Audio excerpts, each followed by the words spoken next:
जय जानकीकान्तस्मरणं गोपिका जीवनस्मरणं नमः पार्वतीपतये। सद्गुरुनाथ महाराज की, आंजनेय मूर्ति की।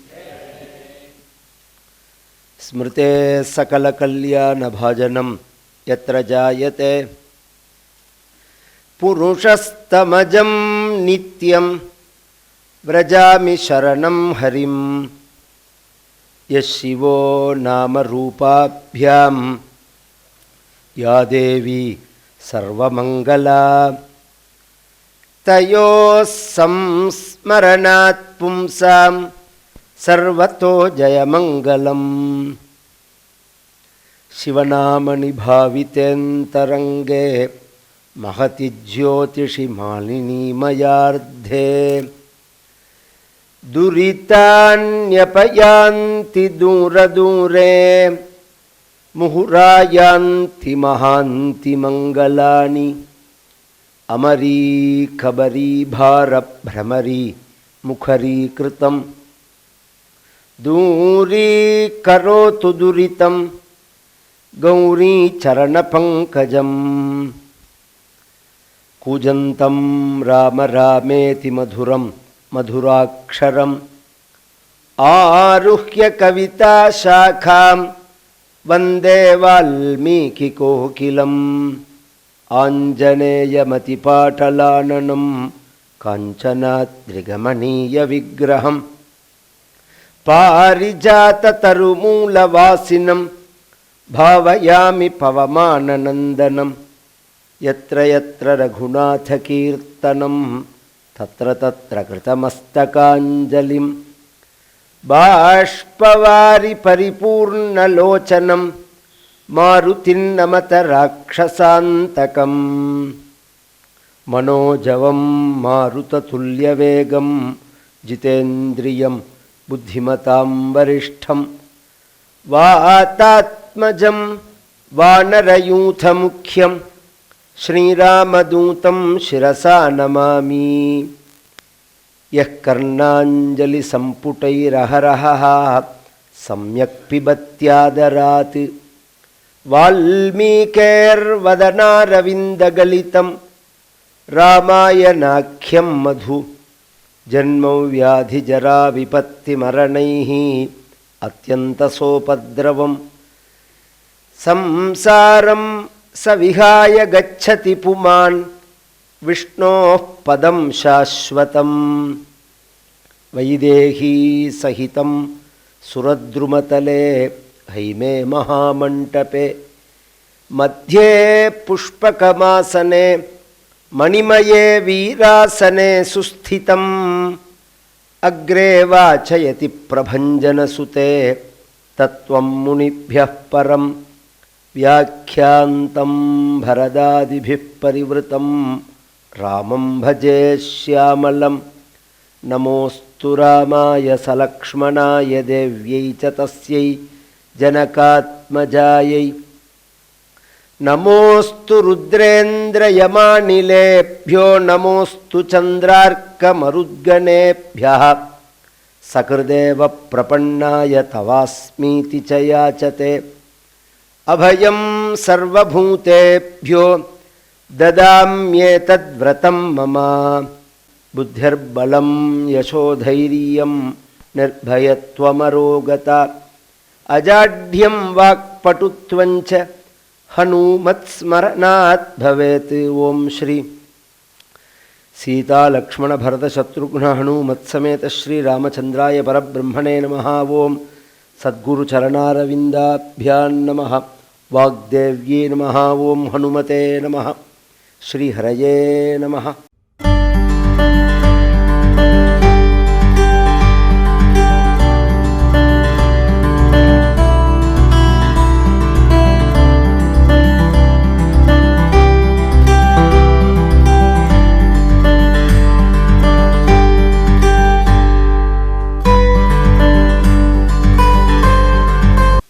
ततो रावणनीतायाः சீதாயா சத்ருகர்ஷனः ஏஷ பதமன்வேஷ்டும் சாரணாச்சரிதே பதி துஷ்கரம் நிஷ்பிரதித்வந்த்வம் சிகீர்ஷம் கர்ம வானரः சமுதக்ரசிரோக்ரீவः கவாம் பதிரிவா பபௌ சசூர்யாய மகேந்திராய பவனாய ஸ்வயம்புவே பூதேப்யஷ்சாஞ்சலிம் கிருத்வா சகாரகமனே மதிம் யதா ராகவ நிர்முக்தः ஷரஹாஸ்வசன விக்ரமः கச்சேத்தத்வத்கமிஷ்யாமி லங்காம் ராவண பாலிதாம் நஹி த்ரக்ஷ்யாமி யதிதாம் லங்காயாம் ஜனகாத்மஜாம் அனேனைவ ஹி வேகேன கமிஷ்யாமி சுராலயம் யதி வா த்ரிதிவே சீதாம் ந த்ரக்ஷ்யாம்யக்ருதஸ்ரமः பத்வா ராக்ஷசராஜானம் ஆனயிஷ்யாமி ராவணம் சர்வதா கிருதகாரியோஹம் ஏஷ்யாமி சஹ சீதையா. ஸ்ரீயப்பதியான பரம கருணாமூர்த்தியான சங்கர சாட்சாத்துன்னு பிரகாசிக்கக்கூடிய ஆச்சாரிகளுடைய பரிபூர்ண கிருபையினால நம் கிராமத்தில், இந்த கிராமத்துக்கே அபூர்வமான பெயர் சன்னியாசி கிராமம்னு ரொம்ப விசேஷமாக இருக்குது. நான் கேள்விப்பட்டதே கிடையாது. முதல்ல ஒரு 5-6 வருஷம் முன்னாடி கூப்பிட்ட போதே சன்னியாசி கிராமமானு கேட்டேன். நான் சன்னியாசிக்கு ஏது கிராமம்னு, சொத்தை விட்டவர்னா சன்னியாசி, சன்னியாசிக்கு ஏது கிராமம் வரும் அப்படின்னு யோசனை பண்ணேன். ஏதோ வேறு ஏதோ மகான்கள் வசிச்சிருக்கா போல இருக்கு அப்படின்னு. ரொம்ப நாளாக வாத்தியார் கூப்பிட்டுருக்கார். நடுப்பில் ஒரு தடவை கூட ஏற்பாடு பண்ணி வர முடியாமல் போயிடுது. அந்த வைபவத்தில் அதுவும் லோகத்துக்கு க்ஷேமத்தை கொடுக்கக்கூடியதான மோதகர நிகமோத்தமம் அப்படின்னு தியாகராஜ சுவாமிகள் சொல்லுவார். ஆனந்தத்தை கொடுக்கக்கூடிய வஸ்து எது அப்படின்னு சொன்னால் நிகமம்தான். நிகமம்னா வேதம். அந்த வேத பாராயண சப்தங்கள் இருக்கே, நிரஸ்யத்தே ஏன திசா மமங்கலம் அப்படின்னு சாஸ்திரங்கள் சொல்கிறது. அதுக்கு அர்த்தங்கள்லாம் தெரியவே வேண்டாம். அது எங்கெங்கெல்லாம் சப்திக்கப்படுகிறதோ அந்த பிரதேசங்கள்லாம் மனசாந்தியோட ஆனந்தத்தோட சுபிக்ஷமாக இருக்கும் அப்படின்னு. அப்படி தானே இருந்தது இந்த தேசம். எல்லா கிராமங்களையும் பார்த்தோம்னா நதி தீரத்தில் பிராமணாலெல்லாம் கொண்டு உட்காத்தி வச்சு அவர்களுக்கெல்லாம் சர்வமானியம் மாதிரி கொடுத்து அவளை அக்னிஹோத்திராதி அனுஷ்டானங்களை பண்ண சொல்லி வேத பாராயணங்களை பண்ண சொல்லி இதுக்கு தான் முக்கியத்துவமே கொடுத்தாக்கள் ராஜாக்கள்லாம். அதனால் தேசம் முழுக்க சுபிக்ஷமாக இருந்தது.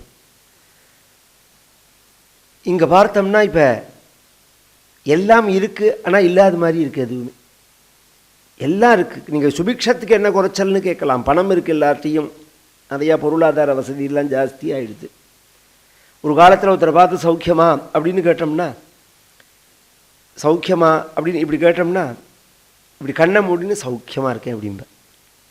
அவர் சொல்கிற பதில்லையே நமக்கு சௌக்கியமாக இருக்கும். இன்றைக்கி தப்பி தவிர யாரையாவது சௌக்கியமானு கேட்டுவிட்டா அவன் சொல்கிற பிரச்சனைகளை கேட்டோம்னா நமக்கு சௌக்கியம் பெறுறது.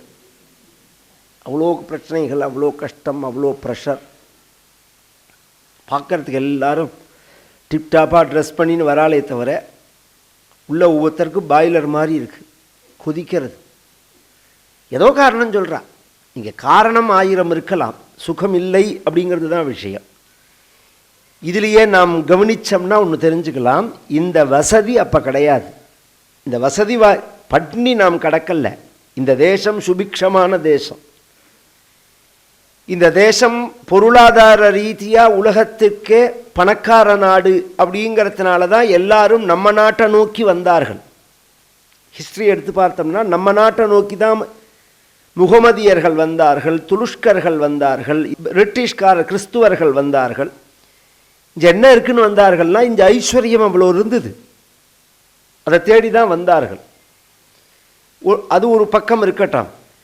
அவர்கள்லாம் நம்மக்கிட்ட கொள்ளையடிச்சுன்னு போனதுக்கு அப்புறம் கூட சமீபத்தில் நம்ம தாமிரபரணி தீர்த்தத்தை சாப்பிட்டு நம்ம பாரதியார் சொல்லும்போது என்ன வளமில்லை திருநாட்டில்னு கேட்டார். என்ன குறைச்சல் இங்கேன்னா, அப்போ அவ்வளோ கஷ்டம். பிரிட்டிஷ்காரன் விவசாயத்தெல்லாம் நாசம் பண்ணிவிட்டான். அவனுக்கு தேவையானதை விவசாயம் பண்ண சொல்லி ஜனங்களை ஹிம்சை பண்ணி, அதனால தான் பஞ்சங்கள்லாம் வந்தது. அந்த கிரமமாக பண்ணுற விவசாயம் பண்ணியிருந்தால் பஞ்சம் வராது. அவனுக்கு தேவையான கரும்பை போட சொல்லுவான், பருத்தியை போட சொல்லுவான், ஜனங்களை நிர்பந்தப்படுத்துறது. அதனாலேயே உணவு பஞ்சங்கள்லாம் வந்தது. அந்த காலத்தில் கூட ஒருத்தரை சௌக்கியமா அப்படின்னு நாம் கேட்டோம்னா சௌக்கியமாக தான் இருந்தா. இதுலேருந்து சௌக்கியத்துக்கும் வசதிக்கும் சம்பந்தம் இல்லைன்னு தெரிகிறது. சௌக்கியங்கிறது மனசு சார்ந்த விஷயம். வசதி அப்படிங்கிறது வெளியில் இருக்கக்கூடிய மெட்டீரியல் லைஃப். அது இந்த மெட்டீரியல் லைஃப் சுகத்தை கொடுக்காது. சுகம் அப்படிங்கிறது மனசு சார்ந்த விஷயம்.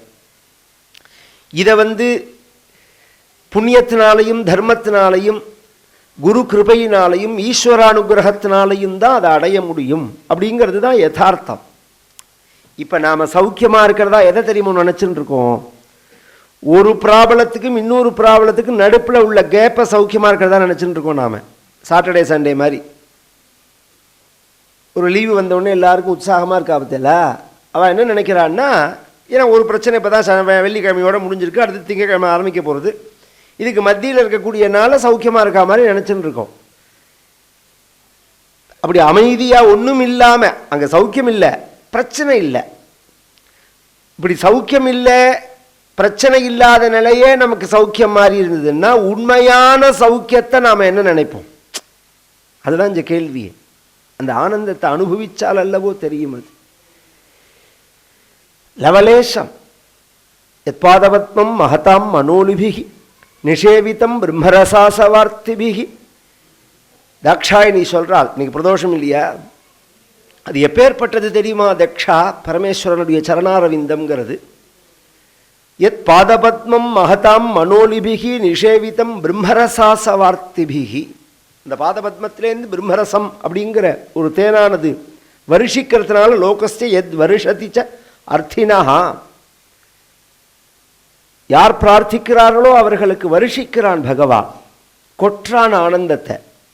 அதனால அந்த ஆனந்தத்தை வார்த்தைகளால் வர்ணிச்சுட முடியாது. அப்பர் சுவாமிகளை பார்த்து சமணர்கள்லாம் சூளையில் வச்சுட்டு நெருப்பை வச்சு கொளுத்தி விட்டு இன்பமே என்னாலும் துன்பமில்லை அப்படின்னு அதுக்கு முதல் தேவாரத்தில் பாடியிருந்தார். இப்போ எப்படி இருக்குன்னு கேட்டான், கொளுத்திவிட்டு மாசில் வீணையும் மாலை மதியமும் வீசு தென்றலும் விங்கி நல்வேனிலும் மூசுவண்டரை பொய்கையும் போன்றதே ஈசன் எந்தை இணையடி நிழலே.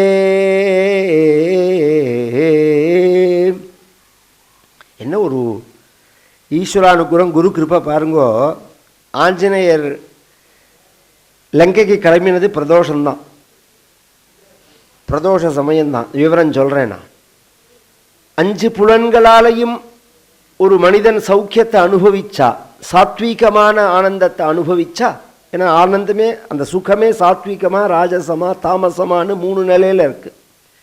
சாத்வீகமான சுகத்தை அனுபவிச்சா ஒரே சமயத்தில் அனுபவிக்க முடியாது. ஏன்னா 5 புலன்கள் வெவ்வேறையாக இருந்தாலும் அனுபவிக்கிற கருவியான மனசு ஒன்று தான். மனசு கண்ணு வழியாக வந்தால் தான் ஆனந்தத்தை அனுபவிக்கும், மனசு காது வழியாக வந்தால் தான் ஆனந்தத்தை அனுபவிக்கும், மனசு வாயோட சம்பந்தப்பட்டாதான் அந்த சுகத்தை உள்ள வாங்கிக்கும். மனசு சம்பந்தப்படாமல் அந்த புலன்கள் வெறும் கருவி தான், சுகம் தெரியாது.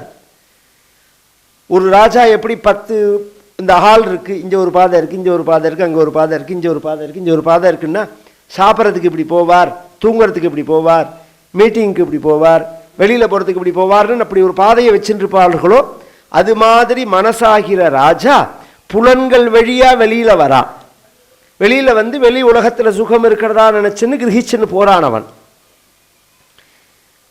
ஒத்தன்தான், இவன் தான் கண்ணு வழியாக வரான், இவன் தான் காது வழியாக வரான், இவன் தான் மூக்கு வழியாக வரான் அப்படிங்கிறத ஒத்தன் ஒரு சமயத்தில் ஒரு காரியம் தானே செய்ய முடியும். கண்ணு வழியாக வரதே காது வழியாக வர முடியாது. அப்போ ஒரு இந்திரியம் சுகத்தை அனுபவிக்கிற சமயத்தில் மற்றொரு இந்திரியம் சுகத்தை அனுபவிக்க முடியாது, அனுபவிக்கிற மாதிரி தோணுமே தவிர அனுபவிக்காது. அதுதான் உண்மை. அதை தாண்டி ஒரு வஸ்து இருக்கே, இந்த இந்திரியங்களுக்கு சுகத்தை கொடுக்கறதா நாம் எதை நினைச்சுட்டு இருக்கோமோ அந்த திரவியங்கள் வஸ்து இருக்கே, ஒரே சமயத்தில் 2-3 இந்திரியத்துக்கு ஒரு வஸ்து சுகத்தை கொடுத்துடாது. வாய்க்கு தேனை விட்டால் திதிப்பாக இருக்கும், அந்த தேனை தோல் மேலே ஸ்பரிசத்துக்கு விட்டால் பிச்சு பிச்சுன்னு இருக்கும். மல்லிகைப்பூ எடுத்து மூக்கில் வச்சுட்டோம்னா வாசனையாக இருக்கும், வாயில் போட்டுண்டா கசக்கும். அது மூக்குக்கு சுகத்தை கொடுக்கும், வாய்க்கு சுகத்தை கொடுக்காது. இப்படி அதில் வித்தியாசம் இருக்கும். அப்படி இல்லாதபடிக்கு 5 புலன்களுக்கும் ஆனந்தத்தை கொடுக்கக்கூடியதான சரணாரவிந்தம் பகவானோடது அப்படிங்கிறார். அப்படி ஒரு ஆனந்தத்தை கொடுக்கக்கூடியதான சௌக்கியம் வேதங்களால் ஏற்படும், வேத சப்தங்களால் ஏற்படும். அப்பேற்பட்ட ஒரு விசேஷமான, ஏன்னா அதெல்லாம் இன்னைக்கு நடந்துட்டுருக்கு. நம்மளுடைய வேல்யூ தெரியல, ஆனால் பெரியவா மிதித்த அந்த சைக்கிள் பெடல் மாதிரி அது. இந்த தேரை பிடிச்சி இழுத்து விட்டுட்டா அப்புறம் எங்கேயோ நடந்துகிட்டே இருக்கு பற்றியில. அது மாதிரி நம்ம பெரியவாலாம் கலப்பி விட்டதை நாம் இதை செய்யணும்னு செய்கிறோம். இதனுடைய வேல்யூ தெரிஞ்சால் அதுவே தனியது, அவ்வளோ உயர்வது. இன்னும் சொல்ல போனால் இதெல்லாம் ஒழுங்காக நடந்தாலே பரிகாரங்கள் அவசியம் கிடையாது. இந்த சகட்டு மேனிக்கு பரிகாரம் நடக்கிறது பற்றியில பொழுது முடிஞ்சா இந்த பரிகாரங்களுக்கு அவசியமே கிடையாது. அந்த காலத்துலலாம் வேதபாராயணம் தான் பிரதானமாக இருக்கும். ஒரு சஷ்டத்தை பூர்த்தி சதாபிஷேகம்னா கூட வேதபாராயணம் தான் பண்ணுவா. ருத்ராபிஷேகம்ங்கிறது கோவிலில் பண்ணுவா. ருத்ரைகாதிசினி அப்படிங்கிறது அந்த பிரயோகமே இன்றைக்கி நாம் பண்ணுற பிரயோகம் கிடையாது. அது கோவிலுக்கு உள்ள பிரயோகம்தான். அது அந்த ருத்ராபிஷேகம் தான். அதில் அங்கே அப்படி வச்சு தானே நாம் சுவாமியை வச்சு அபிஷேகம் பண்ணுறோமே, அந்த கலசத்தை எடுத்து நாமெல்லாம் பண்ணிக்க. அப்புறம் நாம் சம்பிரதாயத்துக்கு நாம் பண்ணிக்கிறதா மாற்றி விட்டோமே தவிர ஒரு காலத்தில் தமிழ்நாட்டில் அப்படி கிடையாது. அது கோவிலுக்கு தான். அது நமக்கு மகா பிராயசித்தம் எது அப்படின்னு சொன்னால் வேதபாராயணம் அப்படிங்கிறது தான். இந்த வேதபாராயணத்தை நாம் பாராயணம் பண்ணினோம்னா அதுக்கு இன்னொரு விசேஷமே சொல்கிறது வேதம். ஏகாம பிரச்சம்ய ஜுஸ்ஸாமவா எதிர்ச்சோதீதே பயசக்கூல்யாஸ்ய பித்ருன் ஸ்வதா அபிவஹந்தி யத்யஜோகும்ஷி கிருதஸ்ய கூல்யா யத் சாமானி சோமயேப்யः பவதே யதர்வாங்கிரசோமதோ கூல்யா யத்பிராஹ்மணானீதிஹாசான் புராணானி கல்பான் காதா நாராசகும்ஷி. பிரம்மயஜத்தை பற்றி சொல்லும்போது ஏகாம பிரச்சம் யஜுஸ்ஸாமவா, அது ரிக்வேதத்திலேருந்து ஒரு ரிக்கு சொன்னாலும் சரி, யஜுர்வேதத்திலேருந்து ஒரு வார்த்தை சொன்னாலும் சரி, சாமவேதத்திலேருந்து சொன்னாலும் சரி, தேனாகவும் பாலாகவும் நெய்யாகவும் போகிறது, பிதர்களுக்கு ஆகாரமாக போகிறது அது அப்படின்னு சொல்கிறது. அத்தனை விசேஷம் வேத சப்தங்கள். அந்த வேத சப்தங்களை நாம் நேரடியாக புரிஞ்சிக்க முடியறது கஷ்டம். அந்த சப்தத்துக்கே மகிமை உண்டு. அதில் அது தனி சப்ஜெக்ட் விஷயம். அதனுடைய அர்த்தம் இருக்கே, அதை நேரடியாக சப்தார்த்தமாக கிரகிச்சிக்க முடியாது. இந்த சமஸ்கிருத ஸ்லோகத்துக்கு அன்வயப்படுத்தி நாம் எடுத்துக்கிறோமே, அது மாதிரி வேதங்களை அன்வயப்படுத்தி சப்த அர்த்தத்தை கிரகிச்சிக்க கூடாது. அதுக்கு தான் 6 அங்கங்கள் விதிச்சது. இதை தான் வச்சு சொல்லணும் அப்படின்னு. அதை விட வேதத்துக்கு நாம் அர்த்தம் சொல்லணும் அப்படின்னா இதிகாச புராணங்களை வச்சுன்னு தான் அர்த்தம் சொல்லணுங்கிறது வேதமே. அப்படி சொல்லாமல் நேரடியாக சொல்லிட்டோம்னா சொல்கிறவனை பார்த்து வேதமே பயப்படுறதுங்கிறது. அதனால தான் வேதார்த்த உபன்யாசம்னு எங்கேயும் கிடையாது. இந்த காலத்துலேருந்து பார்த்தீங்கன்னா வேதாந்தமாக உபனிஷத்து கிளாஸ் எடுக்கிற மாதிரி பண்ணுவா. வேதத்திலேயே கதைகள் நிறையா இருக்குது. வேதத்தை எடுத்துட்டா நிறையா இதிகாசம் புராணம்ங்கிற அந்த வார்த்தை ராமாயணம் பாகவதத்தை குறிக்கணும்னு அர்த்தம் இல்லை, வேதத்திலேயே இருக்காது. அந்த அர்த்தங்களை எடுத்து வச்சு நாம் பேசுறதில்லை. ஏன் பேசுறதில்லை அப்படின்னு சொல்லிட்டா, சப்தார்த்தம் அந்த பொருளுக்கு அர்த்தம் கொண்டா விபரீதமாக போயிடும். புரிகிற மாதிரி சொல்கிறேனே, இப்போ இந்த கல்யாணம் இருக்கணும், நம்ம எல்லாருமே பிராமண கல்யாணம் இருக்கு, இன்னி பரிந்தம் அவசர அவசரமாக பண்ணினாலும் சில விஷயத்தை விடுறதில்லை. இந்த நிச்சயதார்த்த தண்ணிக்கு நாம் அந்த குழந்தை வந்தவுடனே என்ன பண்ணுறோம், புடவை ஓதி விடுறோம். புடவை ஓதி விடுறதே ஒரு மந்திரம் சொல்லி தான் ஓதி விடுறோம். உதுத்தரமாரோஹந்தி வியஸ்யந்தி பிரதன்யதஹ மூர்தானம் பத்யுராரோஹ பிரஜயா ச விராட் பவா சம்ராஜ்ஞீஸ்வசுரே பவ சம்ராஜ்ஞீஸ்வஸ்ருவாம்பவ நனாந்தனி சம்ராஜ்ஞி பவ சம்ராஜ்ஞி அதித். இப்படி வரிசையாக சொல்லிட்டே போகும். அதுக்கு ஒரு வார்த்தைக்கு சொல்கிறேன். அந்த பொண்ணு வந்த உடனே வேதமானது ஒரு உபதேசம் பண்ணுறது. வேதம் மாதா இல்லையா, அம்மா இல்லையா? நீ கல்யாணமாகி நாளைக்கு போகிற குடும்பத்தில் எப்படி இருக்கணும் நீ அப்படிங்கிறத முதல் வார்த்தையில் சொல்கிறது மூர்த்தானம் பத்யுராரோஹா அப்படிங்கிறது. சம்ஸ்கிருதத்தை மட்டும் வச்சு நான் அர்த்தம் சொன்னால் என்னன்னு சொல்கிறேன்னா, பத்யுஹு கணவனுடைய, மூர்த்தானம் தலை மேலே, ஆரோஹா ஏறி உட்கார்ந்துக்கோ. மூர்த்தானம் பத்யுராரோஹா அப்படின்னா இதான் அர்த்தம். பத்யுஹு கணவனுடைய, மூர்த்தானம் தலை மேலே, ஆரோஹா ஏறி உட்கார்ந்துக்கும். இது வேதம் சொல்லாமே அதுதான் நடக்கிறது. வேதம் தனியாக சொல்லணுமா அந்த வார்த்தையை? அப்போ அதுக்கு என்ன அர்த்தம்? சரியா தானே சொன்னேண்ணா? சரி, அல்ல எனக்கு அதெல்லாம் கேள்வி கேட்கணும். ஒரு காலத்தில் கும்பகோணத்தில் இதே சுந்தரகாண்டம், இந்த சுந்தரகாண்டம் நடக்கிறதே வரத்தே அந்த இடம் வரத்தே சொல்கிறேன். ஒரு அர்த்தத்துக்கு வியாக்கியானம் பண்ணும்போது எதிர்த்தாப்பில் உள்ளவா நிறுத்தணுன்ட்டார். இந்த அர்த்தப்படி வராது சாஸ்திரப்படி நீங்கள் சொல்கிறது அப்படின்னு. ஒரு நாள் உபன்யாசத்தை நிறுத்திண்டு, யார் உபன்யாசம் பண்ணுறவா யார் அப்படின்னா, சுந்தரராம தீட்சிதர் இருக்கார் இன்னைக்கு, சேங்காலிபுரம் சுந்தரராம தீட்சிதர், அவரோட தாத்தா. எதிர்த்தாப்பில் இருக்கிறது ராஜுசாட்சிகள் மாதிரி உள்ளவாள்லாம், மன்னார்குடி ராஜுசாட்சிகள் மாதிரி உள்ளவாள்லாம். நிறுத்த சொல்லி இதுக்கு மறுநாளுக்கு சபா, வித்வத் சபை வச்சு இந்த வார்த்தை அதுக்கு நிர்ணயமாகுமா இந்த அப்படிங்கிறத விசாரம் பண்ணிட்டு அப்புறம்தான் மூணாவது நாள் உபன்யாசமே. இன்னைக்கு சகட்டுமேனிக்கு ஒரு வருஷம் சொல்கிறேன்னு நம்ம பாட்டுக்கு ஊருக்கதை இழந்துட்டு போகலாம். என்ன விஷயம்னு இருக்கணும், சாஸ்திர ரீதியாக பேச வேண்டாமா? அந்த சப்தார்த்தமோ அந்த விஷயங்களோ கரெக்டாக இருக்கணும். மூர்த்தானம் பத்யுஹு மூர்த்தானம் ஆரோஹா, கணவனோட தலைமையில ஏறி உட்கார்ந்துக்கோ அப்படின்னா வேதம் அப்படி சொல்லுமா எங்கேயாவது? அப்போ பாவார்த்தம் தாங்க எடுத்துக்கணும். அப்போ பாஷ்யத்தை பார்த்தா தான் அதுக்கு புரியும் அது. அதனால தான் மறைன்னு பேர் வேதத்துக்கு. இன்றைக்கி ஒருத்தரை பற்றி ஒருத்தர் கொண்டாடி பேசினா அவர்கிட்ட ரொம்ப பிரியம் சார், இப்போ பாரு தலையில் வச்சுன்னு கொண்டாடுறாருங்கிறோம். தலைமையில் தூக்கி வச்சுன்னு கொண்டாடுறார் அப்படின்னு சொல்கிறோம் நாம்.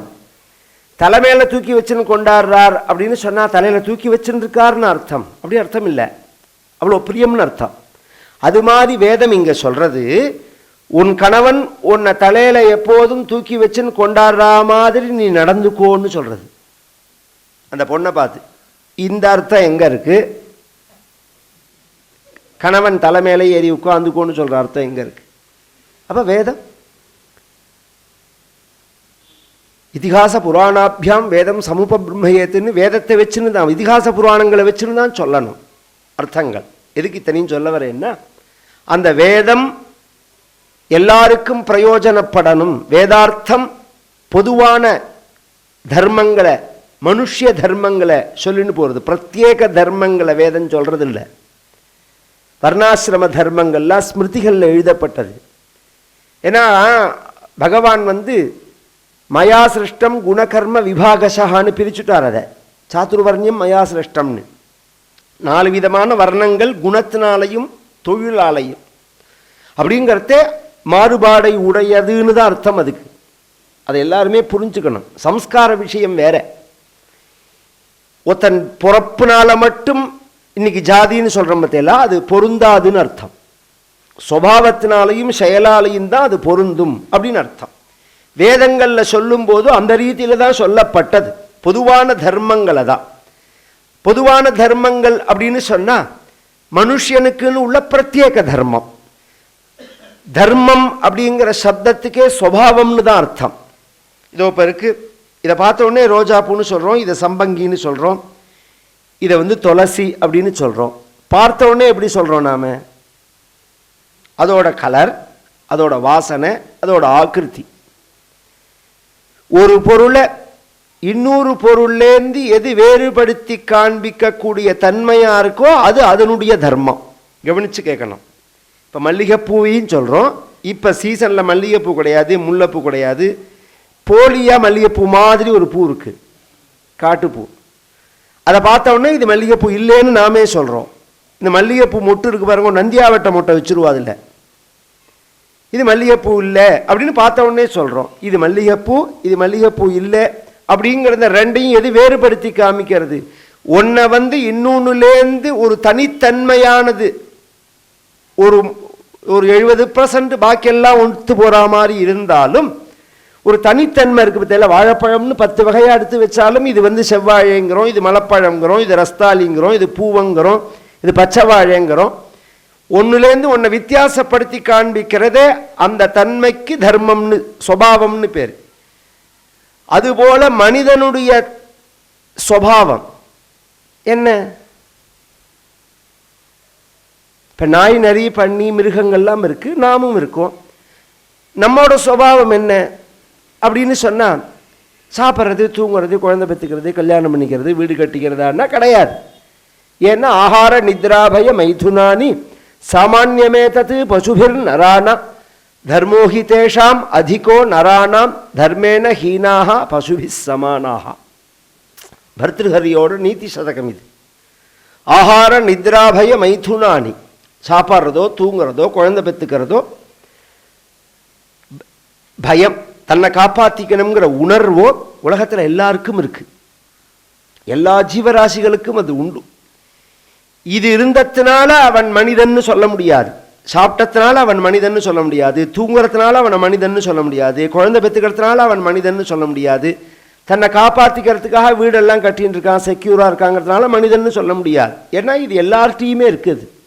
நாய் சாப்பிட்லையா, பன்னி குழந்தை பெற்றுக்கலையா, பாம்பு தூங்கலையா, காக்கா கூடு கட்டலையா? இல்லை, நான் பாதாம் அல்வாவை சாப்பிட்றேன், நான் என்ன பாதாம் அல்வாவை சாப்பிட்றது? அது அமேத்தியத்தை தானே சாப்பிட்றது அப்படின்னு சொன்னால், இந்த அமேத்தியம் பாதாம் அல்வாங்கிற அந்த வித்தியாசம், வேறுபாடு, உயர்வு தாழ்வு ஒன் பார்வையில் தான். ஒரு பொருளை உயர்வாகவும் ஒரு பொருளை தாழ்வாகவும் பண்ணுறது அவாவாளுடைய மனோபாவம். பிரபஞ்சத்தில் சமம். ஓடும் செம்பொன்னும் ஒக்கவே நோக்குவார் அப்படிங்கிறார் சேக்கிழார். நாயன்மார்களை சொல்கிறது. மண்ணுக்கும் பொண்ணுக்கும் வித்தியாசம் சொல்லுங்களேன் யாராவது. என்ன வித்தியாசம்? ரெண்டும் ஒன்று தான். இதை உயர்வாகவும் இன்றைக்கி 5000 சொச்ச ரூபாய்க்கு போயிடுது கிராம். இதை உயர்வாயும் அதை மட்டமாகவும் நீங்கள் தான் வேறுபடுத்தி வச்சுருக்கேன். உங்கள் 2000 ரூபா நோட்டுன்னா 2000 ரூபா சார் அப்படின்னு மடித்து பத்திரமா வச்சுக்கிறோம் பாக்கெட்டில். நமக்கு அது 2000 ரூபா. கழுதைக்கு வெறும் பேப்பர் தான் அது. உண்மையில அது என்னது? பேப்பர் தான். அப்போ 2000 ரூபான்னு சொல்கிறது யாரு? நீந்தான். நீந்தான் அதை வசதிப்படுத்தி வச்சிருக்கியே தவிர அதுக்கு வேல்யூ கிடையாது. இதுதான் யதார்த்தம். இதுதான் யதார்த்தம். அப்போ எல்லாம் ஒன்று தான். நீ பாதாம் அல்வாவை சாப்பிட்ற என்ன ஆனந்தத்தோட, என்ன சுகத்தோட, என்ன மதிப்போட சாப்பிட்றையோ அப்படிதான் அதது சாப்பிட்ற பதார்த்தத்தை அது சாப்பிட்றது. அந்தந்த ஜீவராசிகள் எதை சாப்பிட்றதோ அதை உயர்வாக நினச்சி சாப்பிட்றது. அப்போ மனுஷனுக்கு பிரத்யேகமான வித்தியாசம் என்ன அப்படின்னு சொன்னால், தர்மோஹிதேஷாம் அதிகோ நரானாம், தர்மத்தினால தான் இவன் உயர்ந்தவனாகிறான் அப்படின்னு சொன்னால் என்ன என்ன தர்மம்? இப்போ தான் சொன்னேன், தர்மம்னா சுபாவம்னு சொல்லிட்டேனே. அந்த சுபாவம் என்ன அப்படிங்கிறத வேதம் தான் சொல்றது. சத்யான்ன பிரமதிதவ்யம், தர்மான்ன பிரமதிதவ்யம், குஷலான்ன பிரமதிதவ்யம், பூத்யைன பிரமதிதவ்யம், ஸ்வாத்யாய பிரவச்சனாபியான்ன பிரமதிதவ்யம், தேவபிதிருக்காரியாபியான்ன பிரமதிதவ்யம், மாத்ருதேவோ பவ, பித்ருதேவோ பவ, ஆச்சாரிய தேவோ பவ, அதிதி தேவோ பவ. இப்போ சொல்லப்பட்டதை 3 செக்ஷனாக பிரிக்கலாம். ஆத்ம குணம், ஆச்சாரம், ஆராதனம் அப்படின்னு. சத்தியாதி ஆத்ம குணங்கள். சத்தியம் பேசுறது, பொய் பேசாமல் இருக்கிறது, நேர்மையாக இருக்கிறது, ஃப்ராடு பண்ணாமல் இருக்கிறது, கருணையோடு இருக்கிறது, ஹிம்சை பண்ணாமல் இருக்கிறது, பிறருக்கு கொடுக்கறது, திருடாமல் இருக்கிறது, பிரம்மச்சரியத்தோடு இருக்கிறது, கோபப்படாமல் இருக்கிறது, பொறுமையோடு இருக்கிறது, இதுக்கெல்லாம் ஆத்ம குணம்னு பேர். இது ஒரு செக்ஷன். இதெல்லாம் ஒரு நாய்க்கு கிடையாது. ஒரு நாய்க்கு, பசுமாட்டுக்கு உண்டா? இப்போ நான் சொன்னதெல்லாம் பொறுமையாக இருக்கிறது, கருணையோடு இருக்கிறது, பொய் பேசாமல் இருக்கிறது, அப்படி ஏதாவது உண்டா? அப்படிலாம் கிடையாது. அடுத்த செக்ஷன் ஆச்சாரம்ங்கிறது. கார்த்தால எழுந்துட்ட உடனே யூரின் டாய்லெட் போனால் க்ளீன் பண்ணிக்கிறோம், பல்லு தேய்க்கிறோம், குளிக்கிறோம், ட்ரெஸ்ஸை மாற்றிக்கிறோம், ஆகாரங்களை சாப்பிடும்போது அதில் இதை சாப்பிடலாம் இதை சாப்பிடக்கூடாது அப்படிங்கிற ஒரு நியமங்களை வச்சுக்கிறோம். இன்றைக்கி சாப்பிடலாம் இன்றைக்கி சாப்பிடக்கூடாது அப்படின்னு. இது அடுத்த செக்ஷன். ஆராதனம்ங்கிறது தாயை வணங்குறது, தந்தையை வணங்குவது, குருவை வணங்குவது, தெய்வத்தை வணங்குவது, இயற்கையை வணங்குவது, எப்படி வேணாலும் எடுத்துக்கோங்க. இந்த மூணும் இருக்கே, இது மனுஷ தர்மம். கவனித்து கேட்கணும். இந்த மூணும் மனுஷ தர்மம். இந்த மூணும் பூர்ணமாக ஒத்தன்ட்ட இருக்காது. நாம் உற்று கவனித்தோம்னா மனிதன்ட்ட இந்த மூணில் ஒன்று இருக்கும், ரெண்டு இருக்கும். மூணும் சேர்ந்து ஒத்தன்ட்ட இருக்காது.